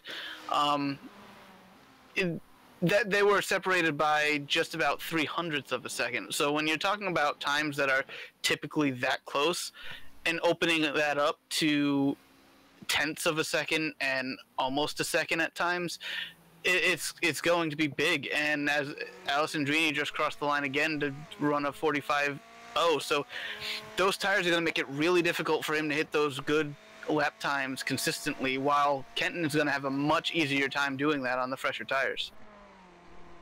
Well, I've been talking about Alessandrini and Kenton Cook a lot, but I haven't really talked too much about James Stacey. Talked about him a little bit here and there when he came in earlier for his stop, but I haven't really talked about him since he's been in the lead now, and has had a pretty solid lead over Alessandrini. You can see right there in picture, so not too far up ahead. But Stacey's been holding the gap at about 3 seconds, and it's been growing just a little bit each lap. Stacey running 0.2 faster than Alessandrini, so trying to expand that. And remember, Stacey has to come in. He's also only has to come in for one more stop, but he's going to have to pit within. Let's see if we can pull up. See if actually I'll pull it up on the broadcast as well. He's going to have to pit within 10 to 12 laps. So Stacey's going to have to come down. That's where I think it's going to be tough for him. He was so far back, and I think if you were to go back and look, and you could point out probably the worst thing that happened to James Stacey's race was when the leaders, they all came up for the first time lapping the lead trio of Mazdas that were battling into the bus into turn 1, I believe. And it was at the time that I think it was Kenton that actually got into the wall. James Stacey lost so much time in that exchange of positions, and again, no other influences to affect the distance between these cars. It's all about just your outright pace and how hard you can go from beginning to end. So to be able to have made that ground up, he had to keep pushing extremely hard, and I'm sure doing that was also causing him to miss his marks, as we've seen a lot of drivers do. So he was always going to have an uphill battle from there. I think the race is definitely going to be between Alessandrini and Kenton Cook. But Stacey will be probably a factor here and there for the rest of the night. It's just going to be, can he pull something out of the hat to maybe pull an upset with just an hour and 10 minutes left? Yeah, so I'm guessing by the pit lane time that we have for Stacey, I'm gonna assume that he did not take tires, and he's actually ran slower than Alessandrini last time by, so he's been barely holding on to that lead. He's been keeping it relatively stable, but it looks like Alessandrini's starting to make some inroads in on James Stacey. So both the top two drivers in GT3 have not taken tires. Almost everyone else behind has. So different strategies at play here. Yeah, you wouldn't have wanted to take tires pitting as early as Stacey did. I believe that was about 30 or so minutes into the race. Yeah. So you're basically you're trading off. It's possible, and we won't know until Kenton comes back down pit road. It's possible that he'll end up deciding, and a lot of people might have decided, run the tank dry again, but on the second stop, not to take tires, because you're only going another 20 minutes or so, and there's time to be gained under using that strategy. So he basically just did the opposite, where he's not going to take tires for his first stop, having only been on them for about 30 minutes, and then probably will take tires for the next pit stop after that, because you will not want to be on these tires to the end of the race. And here's some guys who are going to have to come in about 10 or so minutes, I would say, is the Mazda field here. They're with Kenneth Ausiel still leading over Ruben, and there you see Elias Roman behind them, but still a lap down completely from them, so he has to actually unlap himself here to try to chase them back down again and then fight them on the lead lap, but I don't think that's really going to happen too much for the 99, so he's going to have to sit here in third. There you see the 6 of Samuel Scott trying to get around this lap traffic, as well as behind them Brian Saab in the 14 also behind. So the 6 and the 14 fighting for position here. Look like Kyle Heyer actually had the quickest lap last time by with a 44.154. Kenton really got held up by by lap traffic passing the Mazda leaders in the corner coming back onto NASCAR 1, which really threw a wrench into his gains on Alessandrini, but still was able to run just over 2/10 quicker. So, you know, those tires are making a difference. I think he's going to have to start clawing more of that time back than he has been in the last few laps if it's going to ultimately mean anything. But it's, I mean, it's still there. It's still there to play for. It's still going to be a battle between the 9 and the 2 for the rest of this race. And again, we don't have any idea what these guys are planning on doing for as far as pit strategy goes for the rest of the race. Will Alessandrini try to make the most of it and do the entire race on one stop? I see Kenton, I think, is pulled into the pit road. Yeah, and it looks like he has. So now question is, so this is actually a little bit, I think a little bit too early here. I believe it's too early too. I'm not quite sure what the deal is. Yeah, he's gonna have to do some crazy fuel saving here. Otherwise, he's gonna be pretty much out of this. I'm gonna actually try, and there he releases right there. So I don't think he has enough fuel in the tank. I'm just gonna quickly try to run through something and see. He was clearly only topping off with fuel, considering how long he was stopped. Dominic, do you have any insight as to whether or not he can stretch this fuel for an hour and 6 minutes? I thought maybe an hour and 2 minutes would be the most you could probably get out. Well, like, I think he's gonna, if he'll do it, he's gonna have to be really conservative in places he hasn't been before, and if he can pull the old Alexander Rossi at the 2016 Indy 500, he'll be able to do it, but it'll surely be a challenge. Yeah, I mean, even then, trying to pull an Alexander Rossi is that you kind of have to be in the lead to do that. So he's all the way back in 5th, so even if he has to fuel save, right now he's kind of at a disadvantage. Yes, the guys ahead of him have to pit, but I don't know. It's kind of tough to tell. Yeah, I think he kind of just, I think he just made the wrong call there. I'm not sure if he's doing it all by himself, if he's got timing and scoring to help him, if he's got crew chiefs or anybody hanging around, spotters helping him out. But I feel like that was the wrong move to make. He was already having to push super hard just to try to gain ground, and now he's put himself in a situation where he's going to not be able to push that hard. He's going to have to try to save fuel to make it to the end of the race. So, you know, I don't. Maybe he knows something we don't, but I'd be very surprised if this works out for Kenton. And I think Alessandrini's job just got a whole lot easier as he's pulled to just about 2 seconds behind the leader, James Stacy. And you can see Stacy there out of the windscreen of the 9 car, just entering the butt stop there. So has been making small inroads on Stacy again. Both these guys should be on older tires. The next car with fresh tires is Samuel Scott, all the way back in 3rd. And you can see Scott just going through the kink now towards the international virtue. So a lot of ground to make up on him. Yeah, I've got my eye on this Mazda battle. I'm waiting for them to start to potentially come down pit road in the next 10 minutes or so. It's going to be the first time we get to see any potential separation between the two. And I believe the 7 car has a second driver, at least, maybe a third, waiting to go. Yeah, so, the Zach does have 2 drivers. I did see that on the registration. So what I'm kind of curious, and again, I haven't really done endurance racing with the Mazda, is how long does the fuel stop take, and will it be enough to do a full driver swap? They take a long time. So the driver swap is going to be completed 40 seconds, right? It's going to be done well in time for the fuel. I believe the Mazda's fuel in 5-gallon tanks at a time, or about that.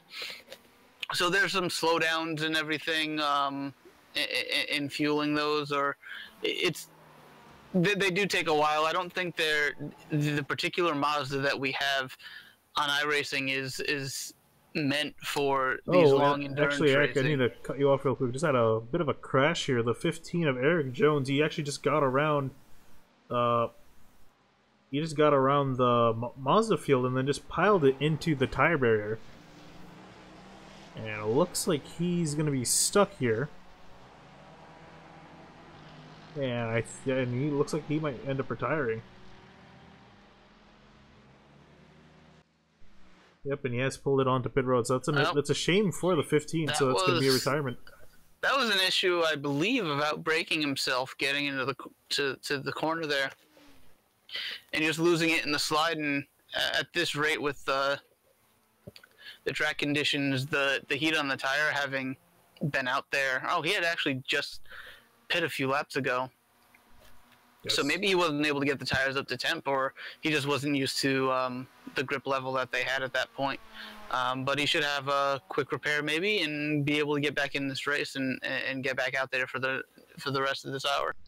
Yeah, so there you're looking at the Mazda battle. There you see I'm trying to see who that is. I think that was the 10 of David Alessi getting around. David Alessi actually back up into 7th place after all that's happened to him. Remember, we saw him on pit road with a damaged car, got a fast repair done, and sent back out there. So in 7th, so having a good day, but it's still looking at the battle between the Mazda field, the closest battle on the track. Everyone else separated by at least a second or two for now.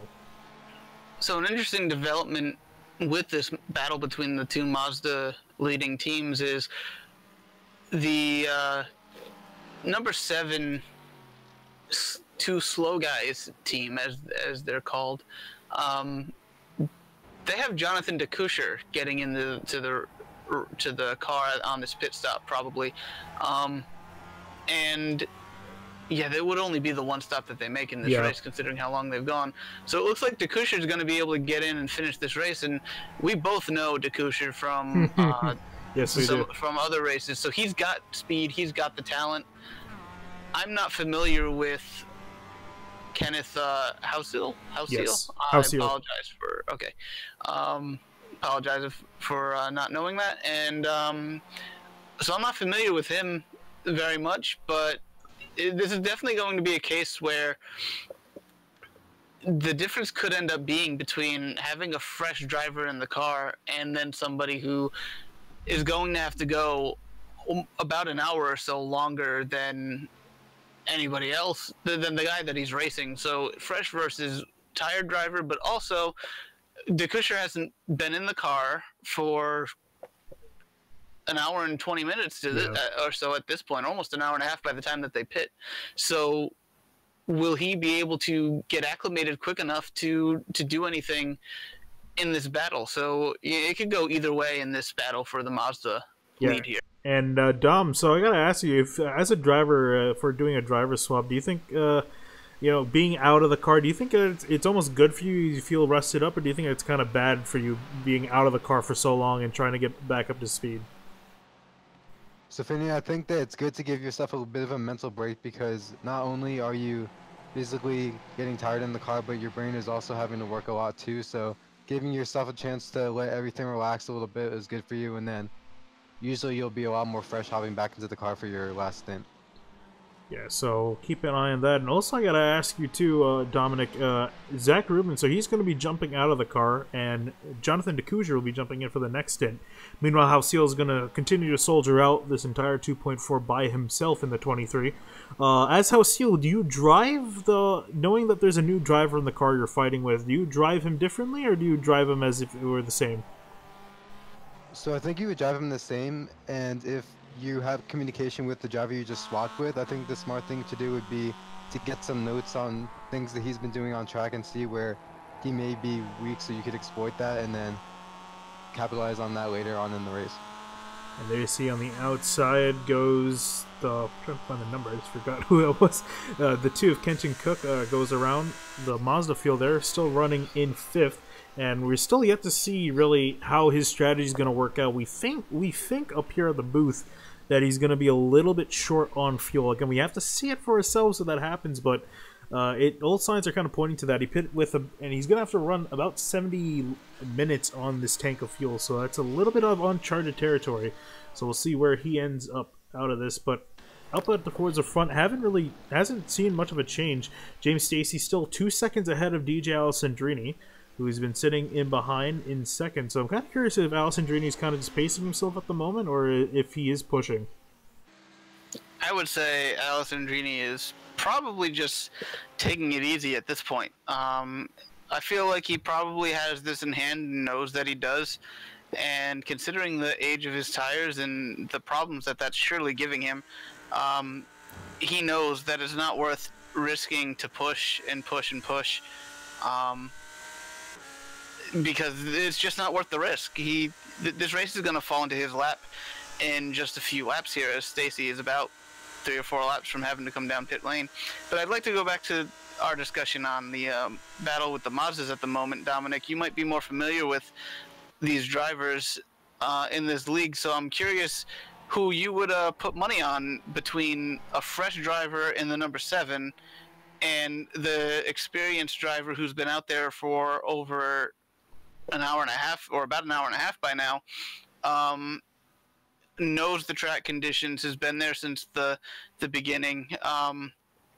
Who do you think is going to have the upper hand after this round of pit stops? Yeah, that is a tough call to make, and what we've seen a lot of times with not only iRacing but racing in general is the dark horse sometimes can upset the person who has the track knowledge. So we'll see. If it looks like he's been doing what he needs to, being clean throughout this race. So if he can stay in his shadow and just really mirror what he does, I think that in the end, I think that if he plays his cards right, I think the second place car can make the slipstream work and pull off a surprise move. Yeah, so that's what we're looking at here. And again, still waiting for these monsters to come in. They've been out there for a very long time now. They've been out for, if I'm doing the math in my head, been out there for about 86 minutes. 88 minutes. So they should be coming in just about soon for that final pit stop. And there you actually see Kyle Heyer in the 12th car right behind them, trying to get through traffic, stuck behind them in the bus stop. And there he goes, being a little bit patient, trying to work around. Has been stuck in 6th and is very far from the next car. He's 36 seconds behind the next driver, and that is the 2 of Kenton Cook that he's trying to catch. So has been trying to make some inroads in there, but hasn't been able to. But has broken away. He was in danger of going a lap down and has been trying to get away from the 0-2 of James Stacy. And actually, speaking of James Stacy, he's come in for his pit stop. So now we'll see where this puts Stacy out in all this, and we gotta watch the guy to watch where they all pop out is, for comparison, would be Kenton Cook in the 2. So here he comes down. Now there's James Stacy, and we're keeping an eye now where the 5 car is, or sorry, the 2 car. I don't know why I said 5. So 2 Kenton Cook all the way in NASCAR turn 1 and 2.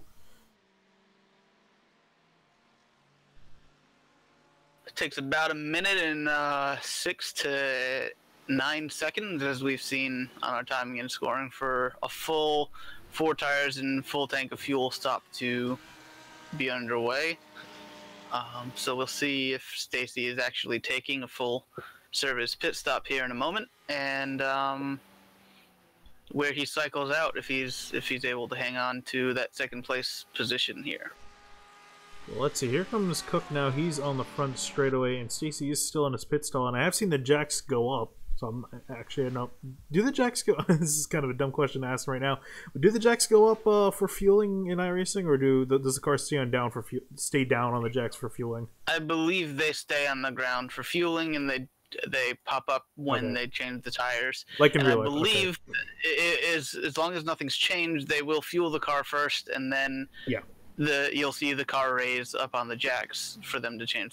Yeah, and that's actual real life procedure to do that. And there you see Stacy come out, and he did indeed take tires, so he really actually needed to do that. I think it would have been absolutely absurd to go the entire 2.4 on the same set of tires. So Stacy now has fresh tires with a little under an hour to go. We have 53 minutes left in this race, and yes, that time on the ticker is now accurate to look at. So we'll see where Stacy is going to end up. He's 21 seconds behind Kenton Cook in the 2, who's just going back onto the oval.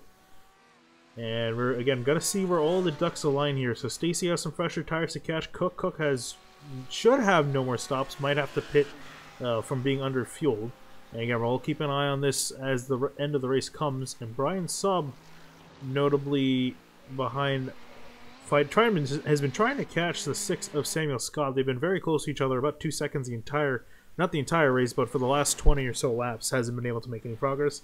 And with Stacy coming in, that puts Alessandrini back up into the lead, and he's 52 seconds ahead of Samuel Scott. I will say, if not for the beginning of this race being a bit, I don't want to say troublesome, but they were spread out coming to the start of the race, and then just from opening lap jitters and everything, I think there was a lot of separation created in those opening couple of laps. If we had not had that happen, I think we would be, we got a BMW or a Mercedes, I believe, just completely missed turn one and spun off. Let's go back and see what happened there. It was David Alessi. Went into turn one way too hot.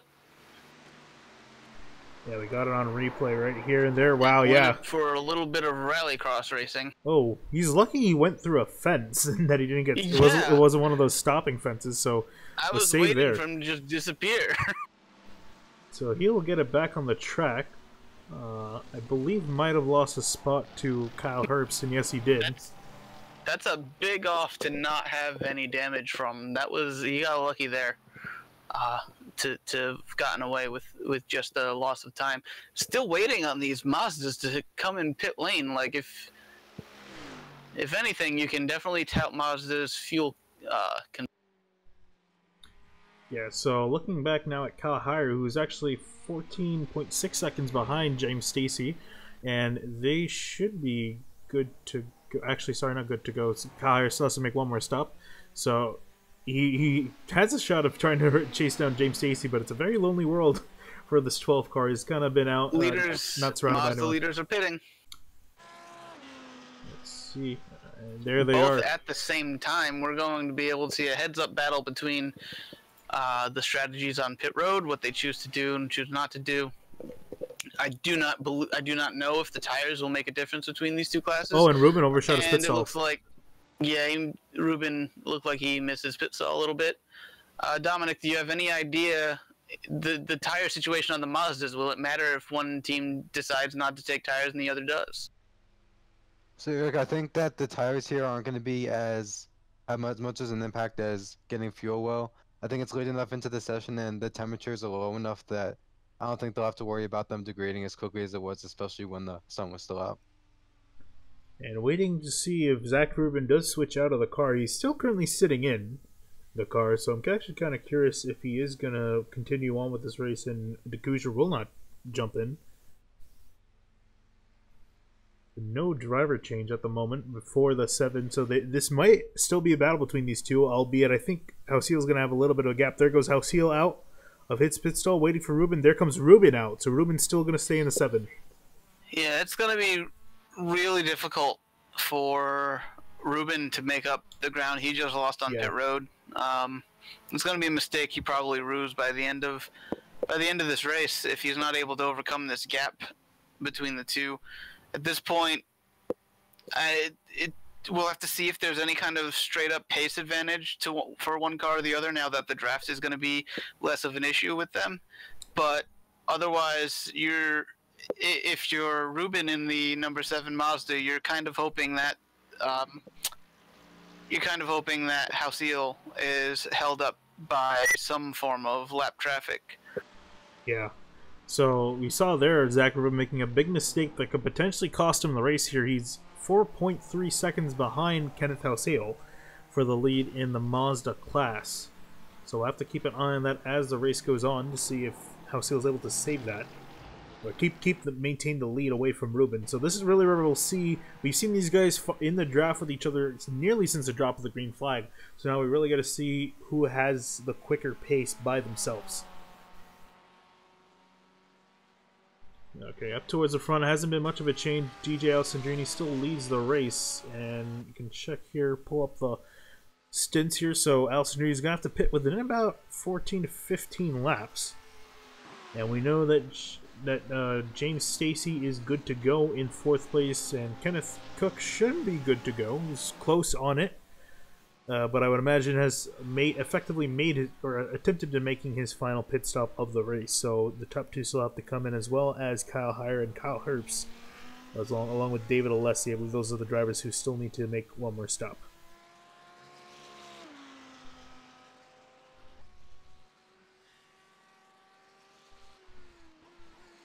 Alright, looking back, so here's Kenneth Cook. He's currently 10 seconds behind Samuel Scott ahead. And that is not entirely for position, although it would help if he can try to catch up ahead to maybe get a little bit of a draft, potentially saving some fuel, because as we saw, he did come in very early on his pit stop and might still have to save some. I will say, though, we've spent most of this race talking about the battle for the Mazda lead and the battle between Allison Drini, Kenton Cook, and the strategy of James Stacy, but Samuel Scott is on basically the same strategy as your leader, Allison Drini, and it's possible he might be able to steal his way or maneuver his way to a second place finish here ahead of both Cook and Stacy, depending on how things play out over this last 47 minutes and the way that the pit stops play out, as Allison Drini and Scott will both have the freshest tires of the top four as we get to the end of this race, once they come in about 10 or 12 laps. The closest battle on the track right now is between Brian Saab in the 14, just ahead of David Alessi in the 10. Alessi, remember, went for a wild trip off the track, lost quite a bit of spots, so he's trying to get that back. So he's in 8th place, trying to take on 7th, trying to reel down Brian Saab. So right on board here, as they head up through the bus stop and onto the oval, we'll see this BMW trying to chase down the Ferrari up ahead.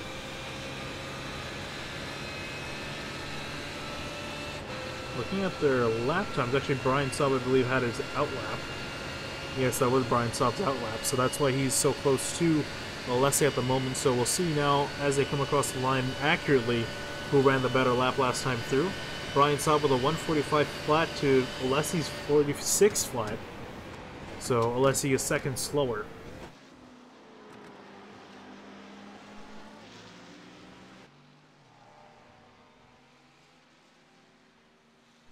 Catching back up to the Mazda field, it looks like Zach Rubin's made some inroads in. Remember, last time we looked at it about 2 laps ago, the lead was 4.1 seconds to now down to 3.7 and closing. So, Dominic, I gotta ask, as Rubin, you see you're catching the guy ahead, do you try to push just a little bit more to get that extra, get ever so closer?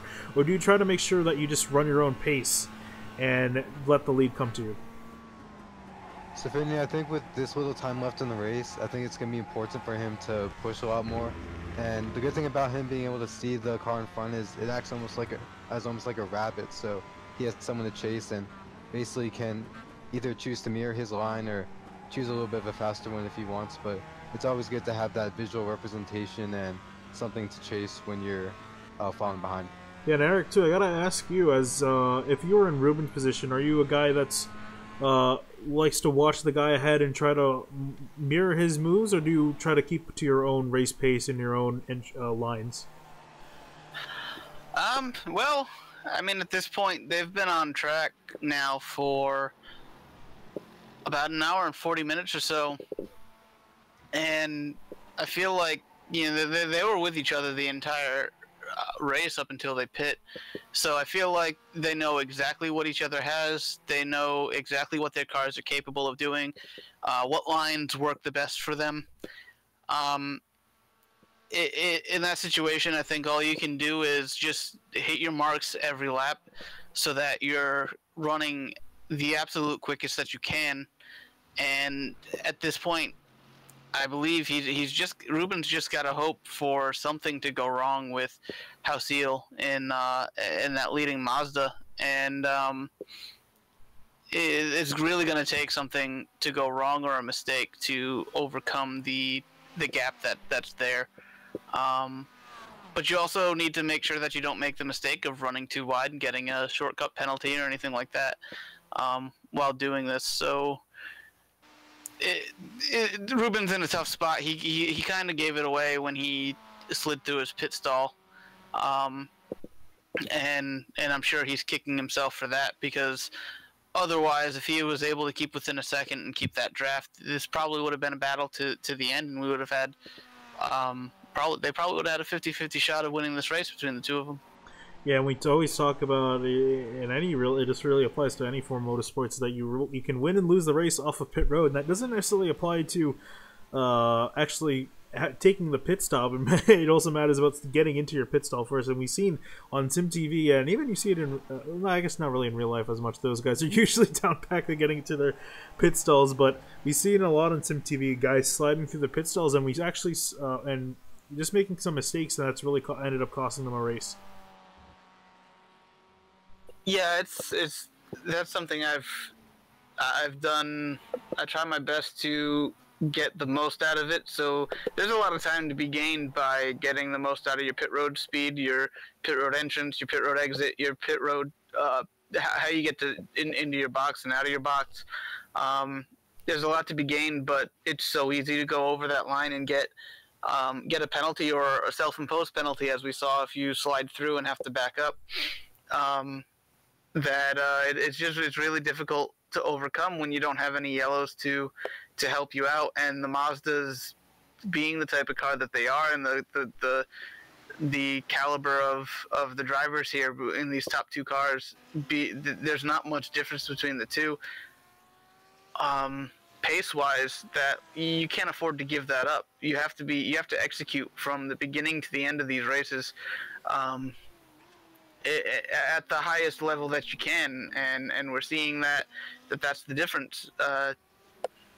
Kenneth Hausiel was able to execute his pit stop better than Zachary Rubin was, and that seems to be, barring any major issues here, that is going to be the difference between the two of them. They're running within a tenth of each other. Lap time wise, so it's there's not much you can do in a car like the Mazda when the pace is so equal. The difference in the GT3s, there you have a little bit more room because the nature of those cars, it's easier to make a small mistake that costs you some time compared to the others. But with the Mazda, there's just a lot of room. Because of the pace, it's just easier to get through without making those major mistakes and giving up that time. So Rubin's really just gotta execute from here on out and hope something happens to the 23. Yeah, we've been talking about that he needs to execute. He did gain when we were last talking about the times. Gained to about brought the gap down to 3.6 seconds. Now it is up to 4 seconds. Actually, now to 4.1 seconds as just the scoring just ticked over there. So Rubin actually maintaining the gap and losing in some places here, and he's really running out of time here. He's only got 40 minutes to start making some inroads. And again, the difference between these cars is not that much compared to the GT3. So you're only going to really be able to gain a tenth or two here and there, and he needs to start making those. Making that work because he's running out of time. 40 minutes left, roughly 24 laps left in this race.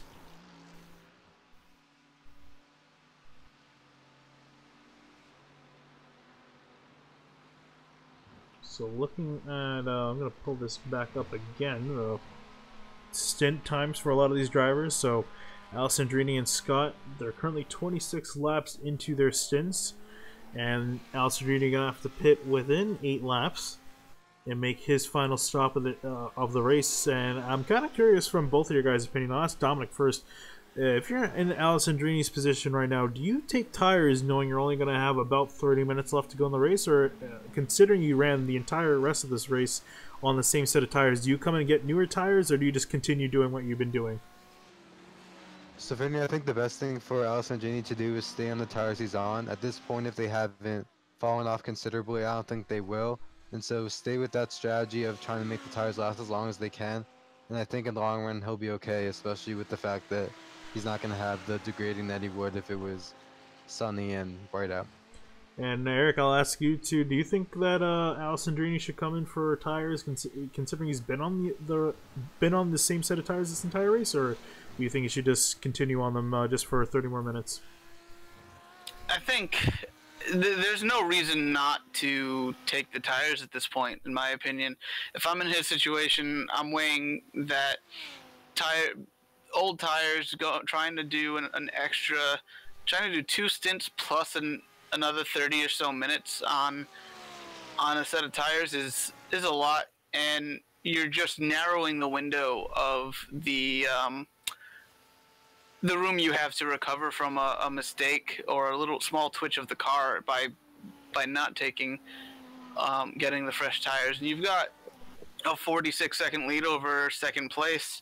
That's going to be different. I mean, Kenton, like we said, we don't believe he can make it to the end on fuel from when he pit. So he's going to have to either save, which means he's not going to be able to take advantage of the tires that he's been on. And so then you look back at fourth place James Stacy, who should be good to go to make it to the end, but he's a minute and 16 seconds behind. So that's the first car, if you're Alessandrini, that you're looking at that can potentially beat you, and taking tires is not going to kill your effort there. It's only going to give you the best car on low fuel at the end of the race, and I see no reason why you wouldn't play the safe route. But I thought he would play the safe route and take the tires on his first stop, and he surprised me there. So, you know, like I said, I don't really know a lot of these drivers very well, so who knows how they approach these races. But yeah, Alessandrini's still running decent lap times, so he may just decide to take some fuel and run it out to the end. But I mean, I think either way, it's going to take a huge mistake on his point to really lose anything here. Well, and actually, we look back up here. Oh wow, there's been a lot of stuff that's happened. Looks like Kenneth Hausiel and Ruben are back together again, but Hausiel has significant damage to the rear of his car. So something happened here when we were looking away. And here's Ruben now working to his outside. And actually, I'll try to cut away as quickly as possible here, trying to find what happened between these guys. Oh, I think I found it. Lap 48. It was Kenton Cook.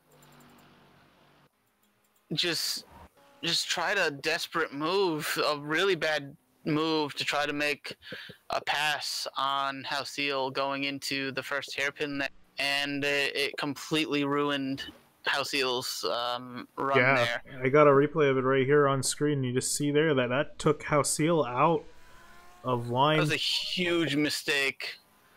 And I would not be very happy at all if I were Kenneth Hausiel with Kenton Cook in the number 2 Audi. That's a mistake. That's something that shouldn't have happened. And there you saw on the replay the closing rate that he had on the Mazda. And again, as a faster car, you typically end up having the responsibility of getting around the slower traffic there. And you saw that was a very desperate move, and really for no reason. He could have easily gotten in the coming out of the corner, but that took Hausiel's lead out of question. And now these guys are back again fighting for the win here in the Mazda class, and that was pretty much the shining light for Ruben's race here. Yeah, there's no question that he would have been given up even more time by waiting behind the Mazda and getting him on acceleration off the corner. But you really, I mean, that was, as you said, it's on the faster driver in the faster car to maneuver around traffic, and Hausiel did not take any line that made you think that he was aware that you were going to even try to make that move. So, in my opinion, I feel like that was just a really bad mistake on Kenton Cook's part, and yeah, Hausiel really got the short end of the stick there, because now he's stuck in a battle with a damaged car to try to win this race for the last half an hour or so. It's helped us out with a good show probably to end the race with, but if you're Hausiel, you're not happy with it. Dominic, if you have any other opinions than that, I'd love to hear your take. Yeah, I think that's we call that usually a racing incident, but as you mentioned, Eric, it is the responsibility of the driver to safely overtake, and that was a situation where he forced the issue where he didn't need to, and unfortunately for Kenneth Houseel, he got the bad end of that. But as they, like you said, it's going to create an exciting finish here, as they only have about half an hour left. But I think that it was just a case of being a little impatient and not giving them the space they needed. And here you see Houseel trying to make a move on the inside of Ruben as they head into the bus stop. He actually backed off that move. And we'll sit in behind Ruben. Again, these guys have found each other yet again, fighting for position. But nice. I'm happy to see, though, that the damage for Houseel isn't entirely hurting his pace. It seems like he's still able to at least keep up with Ruben with using that draft and able to make some passes. So that's nice to see that his car is at least still competitive. Although I imagine that he's not entirely happy with the two of Kenton Cook taking away that lead that he had. So here we see Cook. Sorry, not Cook. Houseel bump drafting Ruben as he was earlier in the race, and these guys are going to continue fighting at a dangerous 127 miles an hour. Yeah, I mean, it could really imagine. I would imagine if this was in real life, these guys would be terrified trying to do anything like that. So I'll ask you guys both a question, because here's something to think about with the strategy for this battle. Would you prefer to just take it easy if you're the trailing car, rely on the draft, not really push the issue, and just wait, considering your chances are of breaking the draft at this point in this battle is very low, so you're probably going to be in this back and forth battle for the rest of the race. Do you want to try to lull your competitor ahead of you into a sense of security where you're not trying to overtake and you're not trying, as we see GT3s coming through, that could create some separation here? Yeah, looks like they are actually able to get away pretty unscathed. They're the GT3s, but yeah, to answer your question, I would honestly, I would just kind of sit on it. I see Ruben get loose and actually almost spin out. That could have been very disastrous. He will keep going, but as I was saying, I would definitely just try to sit in behind, because again, these guys have 30 minutes left to go in this race, and considering the gap that it is now, that's a lot of time. As the guy you're ahead of you is right there, and you got a draft at him, I would just kind of try to, play a peaceful race and catch him while he's sleeping, and then try to make the pass instead of trying to constantly battle him, because then he'll kind of figure out the places you like to pass, and that can kind of give away some of your secrets. So I would try to wait as long as possible to pass. So Dom, what's your opinion on that? The opinion, I kind of comply with you there, where I think that's best for Kenneth Houseel to wait and bide his time. And actually, if I were him, I would wait until probably the penultimate lap. Of course, the risk with that is running out of cards in the deck to play and eventually having something happen that will end up having him be too late on making his move.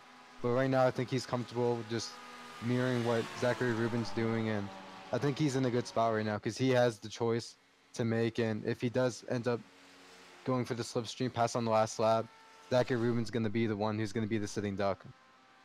Notably, Samuel Scott has come and pulled off of onto pit road. He will be making his final stop, surrendering second place. We'll see where he ends up at. We got 30 minutes left in this race, just under, as the counter ticks over. And so while Scott is down on pit road, I imagine Allison Dring will be coming down soon. He's ran 31 laps on this stint at the moment. Try to pull it up the graphic there. So he's gonna have to come in within about 3 laps, give or take a lap or two. Then we got Kenneth Cook, who's now back in second place. So here's the interesting thing that I noticed. I've just been kind of running the math through my head. Is that obviously Allison Drini not going to come down to take a full pit stop of fuel. If we were to take fuel only, that would have been about a 45-second stop. The gap now 51 seconds. So I imagine Allison Drini would take less. However, if Allison Drini was to take tires, that would add about 20 seconds more. So we would end up about 10 to 15 seconds behind Cook. So that could be potentially dangerous, as Allison Drini doesn't have that much time to work with. Yeah, but you got to remember, Cook is really going to have to stretch it on fuel. I'm not really sure. Yeah, he did come in early, so... Allison Drini might not even be aware of that, to be honest. If he wasn't sure when he pit, or if he thinks that Cook wouldn't have pit unless he could have made it, that also plays a factor. And what does Allison Drini know or think he knows about the strategy that Kenton Cook is playing? So yeah, while it seems like it's mostly in hand for Alessandrini, he's got to execute this pit stop and make the right decision, whether it's tires, no tires. Make sure you take not too much fuel, but enough to make sure that you can get to the end without having to save or be afraid that you might run out. We're just a couple of laps away from seeing where we're going to be for the end of this race. Going back to this Mazda battle, I think the key is going to be going into the bus stop on the backstretch for the final time. It doesn't look like there's enough time to draft by and get the lead by the start-finish line out of the bus stop. So I feel like the pass is gonna have to happen on the entry to the bus stop, or the entry into turn 1 after taking the white flag, and you're gonna have to do all the work you can to hold off for that final lap. There you see Kyle Heyer working around this lap traffic, and he's found a friend finally after being alone for so long. He's found Samuel Scott, who actually came out of the pits very close. You see Scott getting almost in the grass behind, trying to get around the Mazdas and trying to catch Kyle Heyer now up ahead on the road. So these guys fighting out for 4th and 5th. And Heyer again, I believe. Yeah, Heyer actually, Kyle needs to still come down and make his final stop within a few laps. So. Alessandrini is in pit lane. Yep, he's in his pit stall too. So again, now all eyes watch, and he definitely just took fuel. So fuel only. He'll continue. Fuel, 17 seconds. Yeah, he'll continue on the same set of tires that he has been since the drop of the green flag, and we'll see where this puts Kenton Cook. It's not going to put him really close. It actually goes wide in turn 1. He's trying to pass a lapped car there, yeah. And had no. That is the 8 of Frank Alessi, who's ahead. And so now the gap between these two drivers is now 10 seconds advantage to Alessandrini. So it's kind of close here. Kenton Cook's still got slightly fresher tires than Alessandrini, but again, still question mark as to his fuel situation, as he could still be very close. I think in most races that you'll see over the next month and a half at Daytona that are going to involve these GT3s, the strategy Alessandrini is using probably is not going to be the favored one. No. But in this situation, because of how the beginning parts of the race, the opening hour played out, he's kind of had it in hand to be able to take the risk of doing this entire race on one set of tires. And when you have the amount of time, the lead that he's had for most of this race, you can make those type of insane strategies work. I am noticing Kenton is consistently bringing that gap down. So just over 9 seconds with 25 minutes to go is not a crazy gap to overcome when you've got tires that are as much fresher as Kenton's are than Alessandrini's. The issue is whether or not Kenton has the fuel to be able to push it that hard. Yeah, that's really, again, that's been a question mark. We've been thinking that he has to save, but has shown no signs of slowing down. So I can't imagine he's saving too much. So he might be good, which would honestly make me shocked, and I think you shocked as well, Eric and Dominic. So we'll keep an eye on this 2 car and see what he's going to be able to do. If he can muster up something here to try to chase down the 9 of Alessandrini, but if he can't do anything, it is his race at hand. Meanwhile, the battle in the Mazdas has been closer. I would say closer than it's ever been, but they've been fighting like this all race, as long as see Zach Rubin go to the outside of House Hill. Yeah, one thing I will say, back to our conversation about whether you'd rather take it easy for the last half an hour or so, is you don't want to lull yourself into a sense of security. If you take yourself out of the mindset you've been in for this entire race and try to do something else with it, you could end up baiting yourself into some mistakes that could cost you the race. So sometimes the better option is to just race as hard as you've been the entire way and not lose that concentration and not lose that mindset of having a race like that. It was a little bit weird decision by Ruben to take the outside lane through NASCAR 3 and 4 there. Curious if maybe he's just making the decision that maybe he wants to ride in second place and make sure that he's the guy in position to be able to make the pass in the closing laps. Yeah, and as you can see here, notably, Dave Fitzgerald is now switched, and actually, as I say that, Kyle opens the door to the room we're in. I didn't know we were doing a driver swap. Yeah, I didn't either. I thought you would have stayed in for the last 24 minutes, but Kyle Heyer is back in the booth, trying to get back in the booth. I'm coming. And we're just going to do a quick little, as actually, I think Fitzgerald's pulled off the track here, so not sure what's happened to him. But we'll cut back up to the leader here as we try to do a little swap here in the booth. Somebody give this man some yogurt. And here we see Alessandrini still now actually... Where's Kenton Cook? Kenton Cook's actually off the track. So that's something notable that happened. We'll try to take a look at that.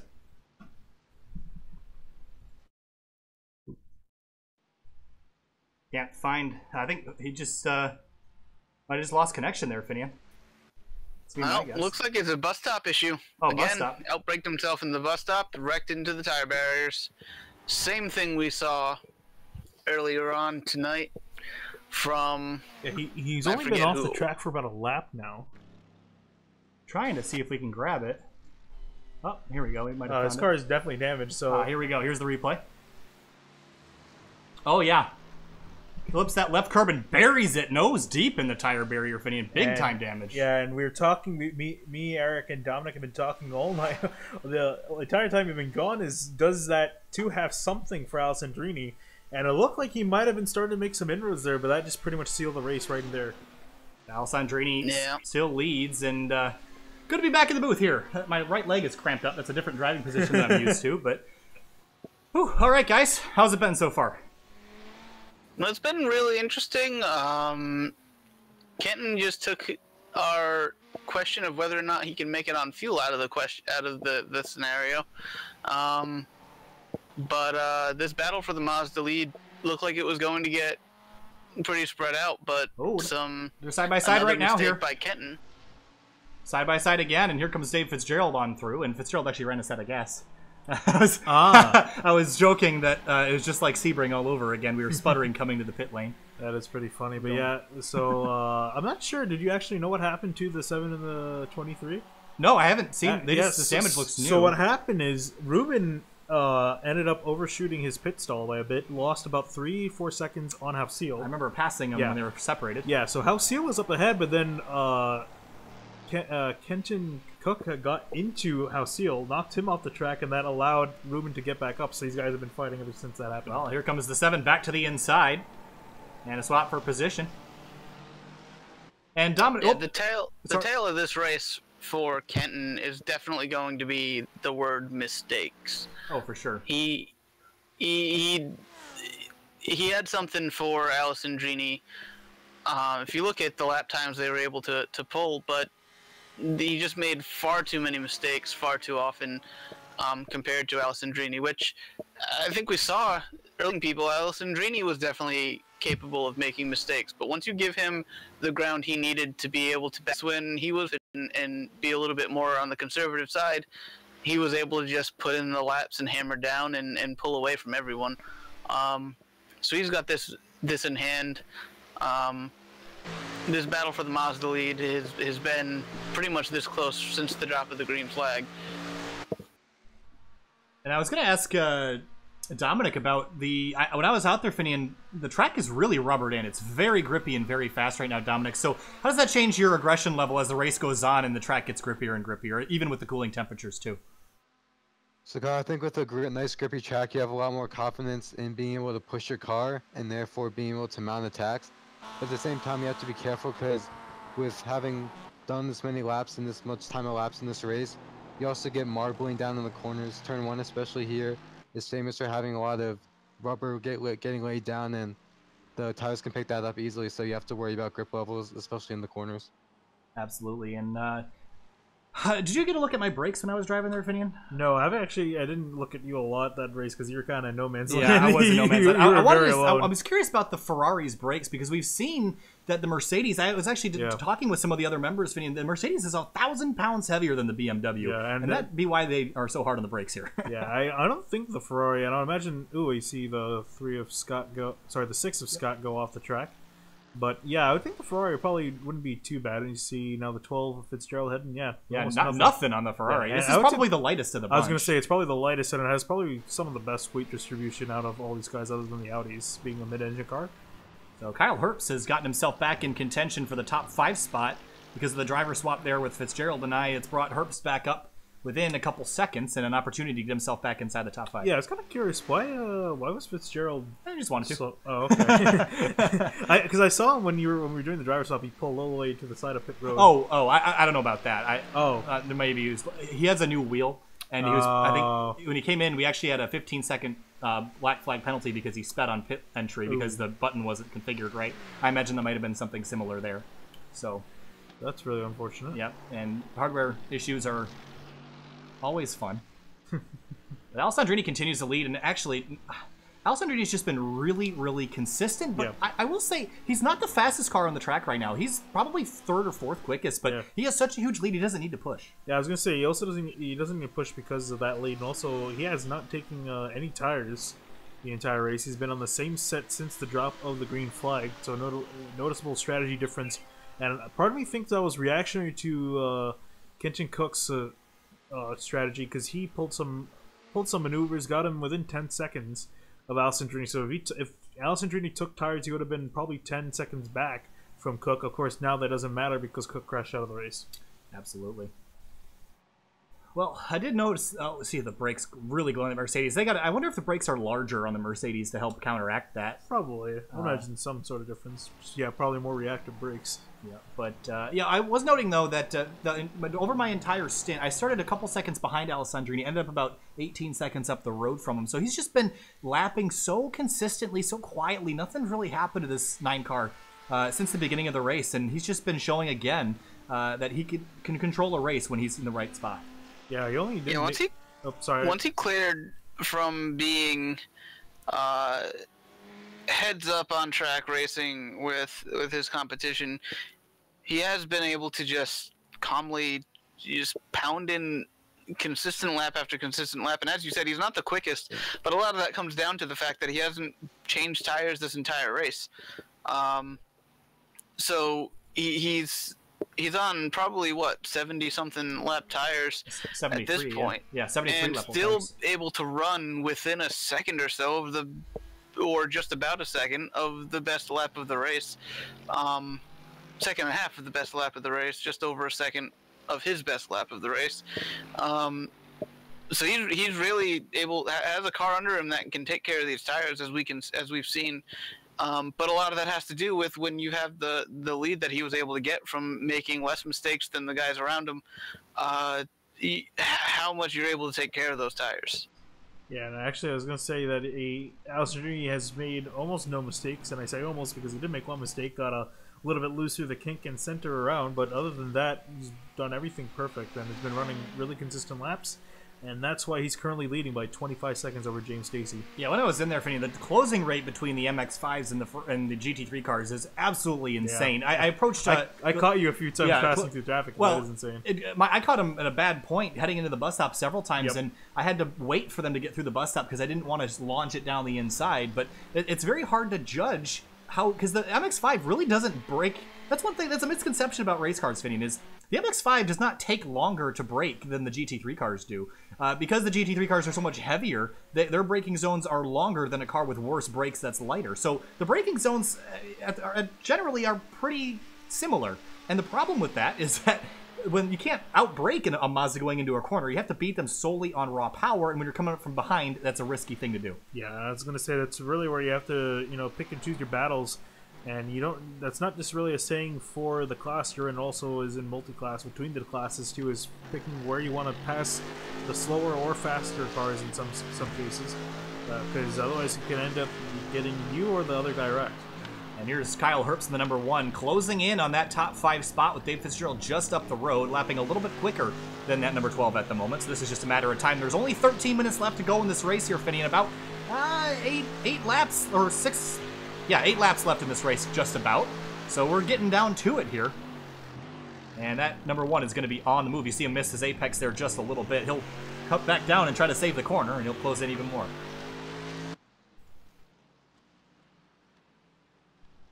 Herbst is a guy that'll probably be looking forward to getting back in the Mustang next week. Yeah, honestly has made a pretty good recovery, all things considered. Is trying to chase down the 12 of Dave Fitzgerald ahead for 5th. But again, after an early incident, hasn't been able to entirely recover, but has made a decent effort nonetheless. He's currently running in 6th, and like I said, trying to chase down 5th place to get a top 5. So Kyle, we've been having this conversation over the last handful of laps since the battle for the Mazda lead has closed up. After that pit stop, where would you prefer to be? Would you rather be 2nd place? Would you prefer to just kind of hang back in 2nd and just wait for the last lap or 2 to be able to make a shot at the win? Or would you rather be up there battling, trying to pass every lap in case something happens and you're able to take advantage of being out front and adding time to it? Or making sure that you're the one in the preferred position in the closing laps to have the draft to be able to get by rather than the sitting duck out front? You know, this is going to be a controversial opinion here, Eric, but I would actually, in this instance tonight, prefer to be out front, and I'll tell you why.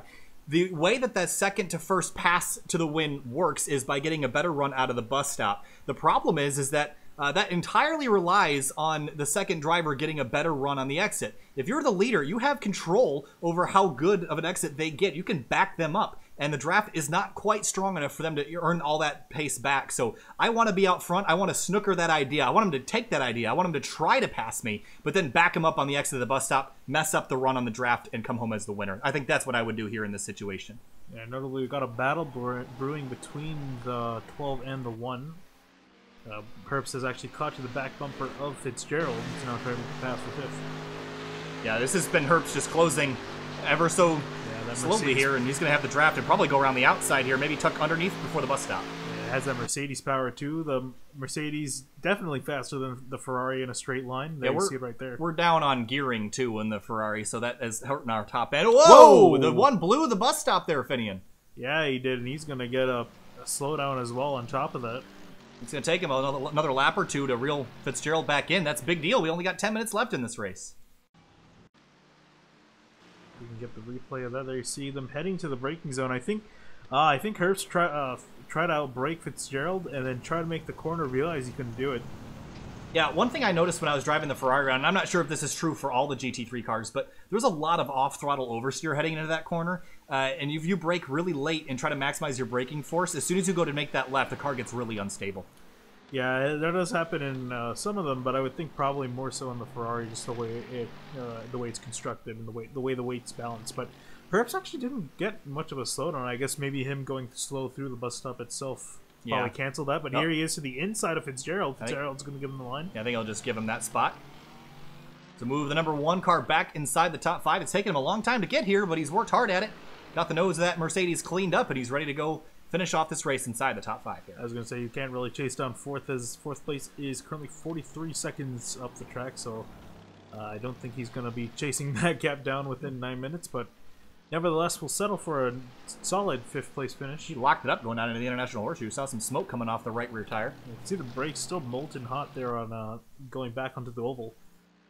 I gotta wonder if his incident down at the bus stop was, you could contribute to, hot brakes here, Finian. I mean, you've been braking in the same spot, now you go try to outbrake somebody, you just don't have any more pedal left. Yeah, I think that's definitely part of it as well. So, and these cars are starting to be a little bit used up here as they have been going for now over 2 hours. Yeah, and actually, let's not be lost on the reality that in the real world, 24 hours of Daytona, Finian, they change brakes. Yeah. And in the 24 hours of Le Mans as well. So, that's something to keep in mind here. And obviously not able to do that here within iRacing, but your equipment, if you use it up a lot, it's going to be hurting you at the end of the race. It actually never crossed my mind. I wonder if they ever actually add that. That would like be an pretty option, cool. like, you know how you change tires. Well, we spent enough time in pit lane, and I don't really want to spend any more. So I mean, I'll risk it with the old brakes. That's another strategic option there. That'd be cool if they added that. Well, add that to the bucket list. So I think if you're watching the battle for the Mazda lead right now, I think you're seeing a prototype of, and they both go off. That's the prototype lap that I'm expecting for the final lap, or maybe the lap before the final lap, to try to make that pass going into the bus stop, because you cannot. No one has really been able to get the draft out of the bus stop and beat the lead car to the finish line. So I think it's going to take a move into the bus stop to make this win happen, and that's only if you can actually complete that without being blocked or screwing you both up. So it's really going to come down to how do they want to play these final laps here between the two of them. Yeah, I still think I want to be the leader, and whether or not you get the lead heading into the bus stop or 5 laps before, I don't know. But I will tell you that Ruben in the number 7 definitely let Hausiel have that line down into turn 1. He backed off the throttle at the start-finish line, so I think there's some strategic testing going on behind the wheel of that number 7 car. And I mean, really, you want to try to figure out your moves now. Try to figure out, where could you pass the guy? Where are you better on the track? Where are you slower? And you want to all figure that out before the final lap. You don't want to figure it out during. So this is where we might see some guys starting to test their opponent here. Yeah, I'm with you, Kyle. I'd rather be in the lead and be the one to defend, because I feel like you have more control over the situation in that case. If you're trying to make the pass, you have to rely on the guy that you're trying to pass to give you the opportunity to do that. And if they're able to counter your moves, then it really limits what you're able to do. I'm going to cut you off real quick, Eric. While we were watching the Mazda lead, Kyle Herbst is off the racetrack. And it's been off the track for 2 laps. Yeah. So we got to go back and find out what happened to that number 1 car, because obviously a retirement here. And let's just ride with the number 1. I'm going to imagine this is in the bus stop here. But no, on the exit of the infield heading on to the oval, smashed into the barriers on the outside wall on the banking, and that is going to be the end of the night for the 1. So he just got himself inside the top 5. And just 6 minutes to the finish. At the time this happened, probably 8. But yeah, really unfortunate for Herbst. Just as the driver too, you drive 2 hours, and I would say, trying to do the math quickly. 2 hours 24, so 2 hours and 18 or so. Yeah. Or 16 math. 16. Really good. I would hate that as a driver. You drive all that way. Oh man. Very close to finish there. You see the difference in speed between the Mazda leaders and Alex Sandrini? 177 to 122. So it's a 50-mile-an-hour difference. You see the Mazda leaders heading down into turn 1, and Ruben has taken that lead back away from Hausiel. And he slides wide on exit. These guys full on fighting at this point now. No waiting between these guys at all. And here's Hausiel going to the inside of Ruben as they head into the West Horseshoe. Ooh, they're dogfighting kind of hard here, Finn. I'm a little bit surprised. I think they're trying to sort themselves out. I think both of them might want the same spot, and I think they're trying to figure out who wants where. Yeah, they got about 2 to 3 more laps of racing. Depends where the leaders catch them. Actually, I don't think the leaders will catch them next time by. So I think about 3 laps between these guys left for fighting. Down into the International Horseshoe. We've been trying to arc that corner a little bit later, get the power down earlier. These cars are masters of momentum. They only have about 150, 160 horsepower, and it shows. But that slipstream is very effective, and it really matters how quick you get that power down to the floor. 12 cars come down pit lane, and I thought you guys would have been good to the end on that one. Man, I'm going to be all over Dave for not fueling the car enough. He ran out of fuel twice at Sebring, too, and we'll just add this one to the list. Had to be pushed to the line. Actually, right there, you can see the 10 of David Alessi. He just came out of 1. Well, we're trying to get a top 5. Yeah, well, he's going to have to fight for it now, as Alessi and Fitzgerald are going to be fighting to maintain in the top 5. And just over 4 minutes remaining left in this race.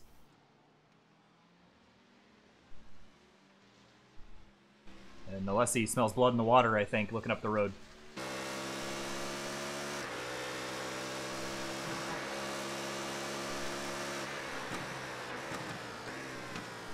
I think one thing that's throwing off Fitzgerald's fuel calculations here, Finian, is I bet you that he'd practiced on a setup with proper gearing. And the gearing here, we've been revving it out, you know, at 173, redlined all the way down the straightaways. It's consuming a lot more fuel in that Ferrari, and I think that's why his fuel calculations are off. Yeah, that's really unfortunate there. That happened to you guys. I mean, you were still making some really good pace, I gotta say. Yeah, I mean, I was surprised because we were down about 5 or 6 miles an hour on the straight, and it handled amazing in the infield section, but it's just a little bit down on the oval. So there's a trade-off there for sure, but usually you set your car up for that oval section because it's the primary part of the lap, and it's where you make your speed. Yeah, I'm guessing you set that 143.8. Yes, that was me. Yeah, so you were only 10th off of Alessi's best lap. Sorry, not Alessi, Alessandrini's best lap.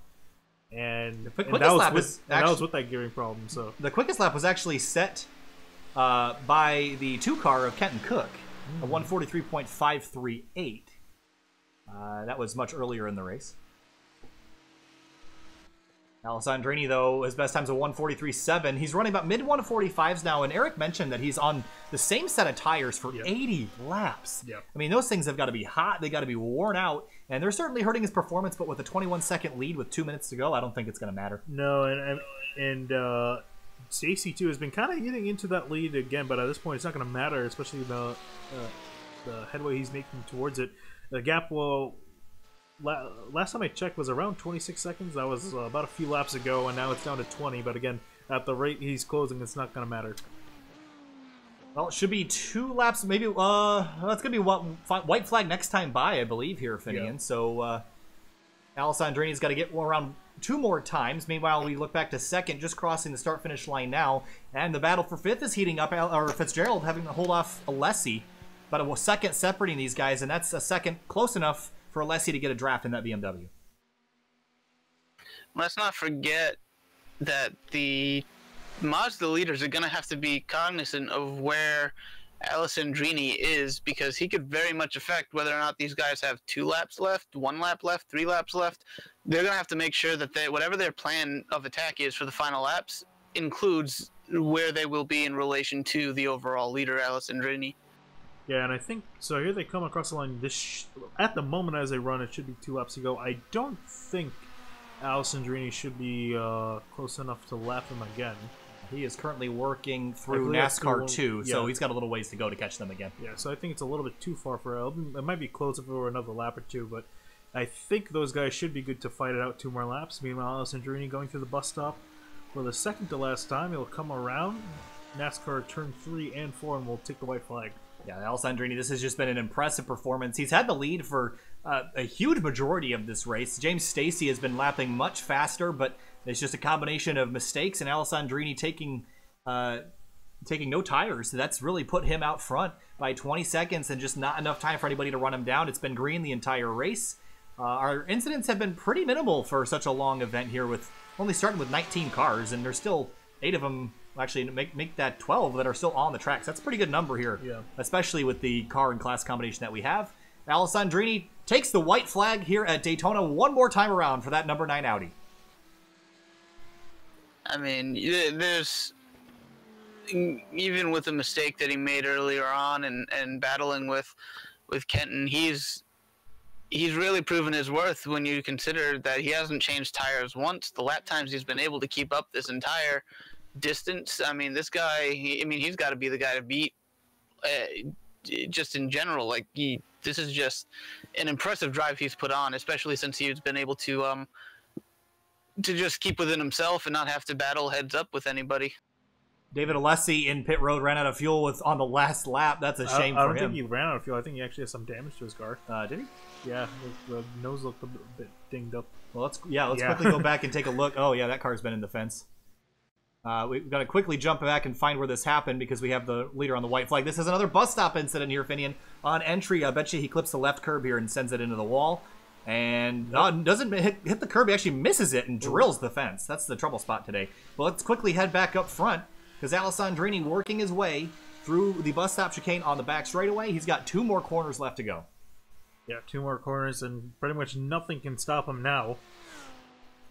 Oh, well, oh my goodness. Speaking of stopping Fitzgerald now. out of fuel again, the third time today. But out of NASCAR Turn 4, 2.4 hours isn't going to stop David Alessandrini. He's the winner in every single MX-5 race and a GT3 race to his win total this year. Alessandrini wins the Daytona 2.4 hours. Yeah, let's cut back now to the Miata battle. Now these guys are in, I believe, the West Horseshoe, heading towards the Kinks, so they still got half a lap to battle. Yeah, checkers are in the air, and James Stacy and Samuel Scott are crossing the line soon, but right now the battle is between the Mazdas in first and second.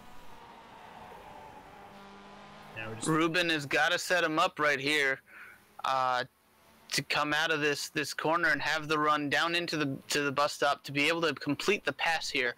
I think you're going to have to complete the pass before they get to the bus. Well, we're going to see him try to get this run here out of the infield section up on a NASCAR turns 1 and 2. He's got about a 0.3 of a second gap. That's enough to get a run on him here, Finian. But like Eric said, it's probably a good idea to get that lead before the bus stop. I think you're going to see it here in just a second. Here he comes.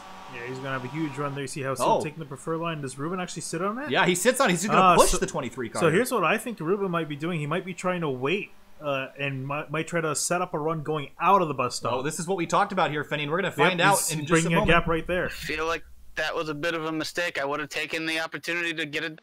Well, he just built a gap onto the entry to the bus stop here. So the problem is, I think Hausil needed to back Ruben up if he wanted to hold on to this lead. Ruben's got to run. Here comes Ruben now with the run. He's going to go to the outside. That's a long way around he's going to have to go. Here he comes to the outside. He's going to try to get a draft, going to try to get the run. It's going to be close here. He's going to have to use all the side draft he can get. These cars are not that affected by it. Oh, he might have it here. He's going to have a run out of the corner, Nose ahead, coming to the line.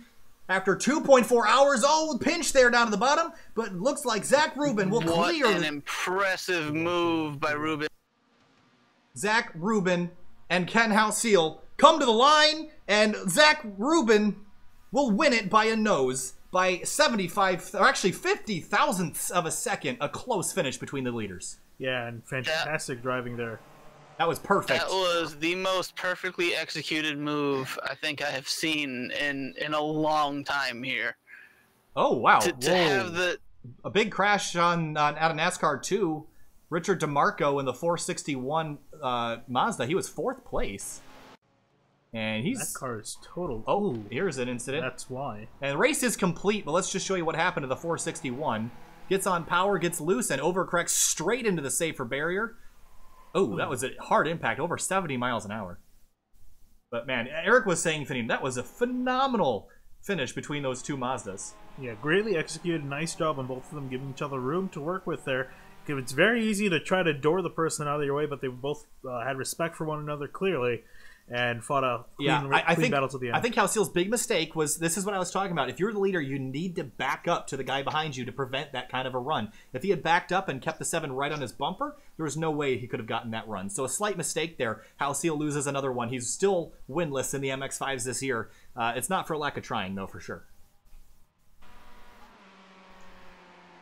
All right, race is over here, and we're going to jump to break real quick, and we'll be right back with some interviews. Stay with us.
Welcome back live here to SimTV. Race complete, 2.4 hours of Daytona. Your overall winner and the GT3 class winner, David Alessandrini.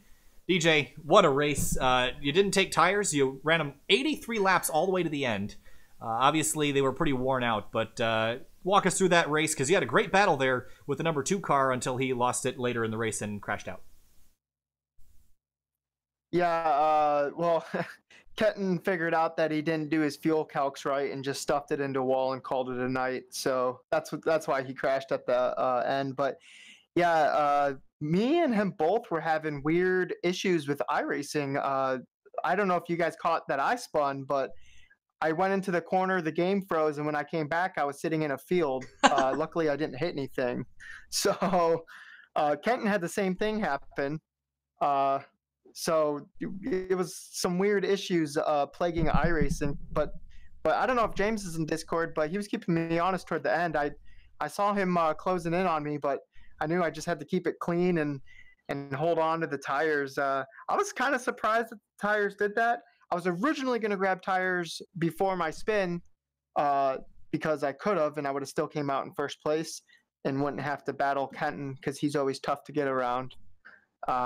But then when I spun, I was like, all right, I'm committing to the tire strategy. I've never done this. I've done 0 testing on this, but we'll see how it goes. And there was a couple hairy moments, and I kept having to up the traction control and keep putting the brake bias toward the front throughout the race. But yeah, I held it together. So it was fun. Yeah, well, walk us through the class interaction there, because I was in a stint in the number 12 car back in the Ferrari, and I thought that the class interaction was pretty wild between the Mazdas. So how do you race differently knowing that the slower class is 50 miles an hour down on the straights? So basically, you just try not to catch them in the bus stop. Everywhere else was pretty much okay. Miatas had way more to lose than us, because if they lost draft of whoever they were with, then their race is basically over. But if I would see that I was going to match up with them in the bus stop, I would pull off on the straight so it didn't ruin my exit out of the bus stop. So it would, maybe cost me like a second instead of 2 or 3 seconds.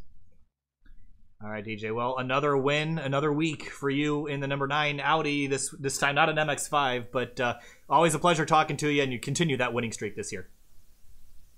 Thanks, guys. You always do a great job. And Kyle, you had good pace. Thank you. Thank you. We were a little bit down on the gears on the straight, and I think I could have been a little quicker if we had some more gear. But it was fun out there. I had a blast. Did you guys take tires? Yes, we did. The first pit stop, we did take tires. Okay. I was fighting to try to get in your draft, and then you just started driving away from me because I was like, if I can get in this draft, keeping these tires will be easier, but I just couldn't catch you, man. It was a lot of fun, DJ. Thanks for talking to us. All right, next up on the list is going to be the driver of the number 7. Yeah, that's the number I was looking for. The number 7 MX-5, Zach Rubin. Zach, that was a phenomenal race. You were nose to tail with that number 23 at Ken House-Hill for the entire race, and you ended up coming home with a victory after an amazing last lap maneuver. Walk us through those closing laps there. Pretty much. We were, I think, third place was a whole lap back, so we were able to play with each other the entire time, try to figure out what we could do coming out of bus stops, since that's probably the best place to pass. In my mind, I wanted to be behind Ken. So I think there's a few laps there where we were both just trying to not outbreak each other, but let the other one go in first. So this way, on the last lap, we were behind the person. Thankfully, I think I screwed up somewhere, so Ken got in front of me. I was just following him all the way through bus stop. I backed off a bit. He slid a little bit. I got a perfect run. I had to wait for, I think, 2 of the GT cars. Right after that, was able to just pop on up, use the draft, and just go right by him. Once my spotter said he was clear, I pretty much had it. It was a really good race. Ken drove me hard. Unfortunate what happened to him after the pit stop, because he had me dead to rights. He had a good 4 or 5 second gap on me. But then after it happened, we were just nose to tail again. Ken always drives me clean. It's always fun racing with him. So glad to have the win. Yeah, I wanted to ask you a little bit about the class interaction tonight, because we saw some drama, especially I think you were the one that got drilled earlier in the race by a GT3 car. What's it like looking up at the mirror and not seeing anything, and then 2 seconds later having a swarm of GT3 cars come? It's definitely different experience, especially since the speed difference is insane. Coming out of bus stop when I got hit by Kenton, I had no idea he was there, and I even had a spotter with me this race. But he had no idea. He would be watching something else, give me like a gap report or telling me when some other GT car was coming. And there's a few times the GT cars, I didn't realize how many pit stops they had to do, and neither did my spotter. So there's times there's GT cars just randomly there. Like I think second lap in, I was already dealing with GT cars because they did the fuel wrong. It was just it's crazy, and you can't hear them coming until they're right next to you. A pretty wild interaction, a great race, and a fantastic last lap maneuver. You won by 50 thousandths of a second, Zach. So congratulations on the win, and we'll see you next week. Thank you. All right, last and certainly not least, we're going to talk to the driver of the number 23, Ken Hauseal. Ken, you came up 50 thousandths of a second short behind the 7 to Zach Rubin. Just that last lap went a little bit wrong, but a great race nevertheless. Yeah, thanks, guys. That was a lot of fun. Like you said, the last lap, I kind of didn't really want to be in front of Zach. I knew I had some aero damage, and he just drove right by me. Walk us through the class interaction between the GT3s and the Mazdas. We asked Zach's opinion. He said it was pretty scary because you couldn't see them until they were right alongside you. What's it like looking out the mirror and seeing those cars coming? I think Zach summed it up pretty well. It's pretty scary. The closing speed, for example, across the start-finish line is something like 50-plus miles an hour. Absolutely. Well, thanks for talking to us tonight. Again, just a painfully brutal week again for Ken as he came up short. Once again, Ken, I really want to see you get one of these MX-5 wins soon. Hopefully good luck next week. Yeah, thank you, guys. Just been a little unlucky. Yeah, absolutely. We'll talk to you later. Thanks, Ken. Whew. Hey, Dominic, you still there? I'm curious to see if what your opinions on that race were as a whole. Hey, Kyle, and the race was really interesting. I thought that first off, the transition from daylight to nighttime definitely made a difference for both driver and car. And then managing things throughout was also a challenge. And seeing the MX-5 battle especially come back into play when we thought it was going to separate out was really exciting. And it was unfortunate to see some of the incidents we had with people, like I mentioned earlier, with I think some people's pedals just went soft towards the end, and there's a lot of air in the line, so they lost some of that ability for braking. But overall, well executed by everyone, and it was nicely done. And I think everyone enjoyed the experience of both driving at Daytona and driving at night. Yeah, I want to. If you look at what the next race is going to get the track, I think we're back at Summit Point again for the finale. So next week we'll be at Summit Point for a much shorter race, I believe, next week. But again, a 2.4-hour race here tonight. I want to give a shout out to everybody that watched the whole thing here. We have 56 hours of viewed airtime tonight. 27 concurrent viewers at one point, so really good numbers. 2 full days. Yeah, that's over 2 full days of viewing. So we want to thank everybody for sticking around and bringing those numbers up. It's always great to see everyone watching here on SimTV. 30-minute race next week. So we've had a bunch of, actually, last week and next week still will not combine to make half of what this week was. So a real short sprint race next week, back with the MX-5 and Ford FR500. Wednesday night next week, 8:30 p.m. Eastern Time. We'll see you there. Tomorrow night, IndyCar action with the Fuel IndyCar Series. That'll be 9 o'clock Eastern Time. Thanks for watching, and we'll see you next week.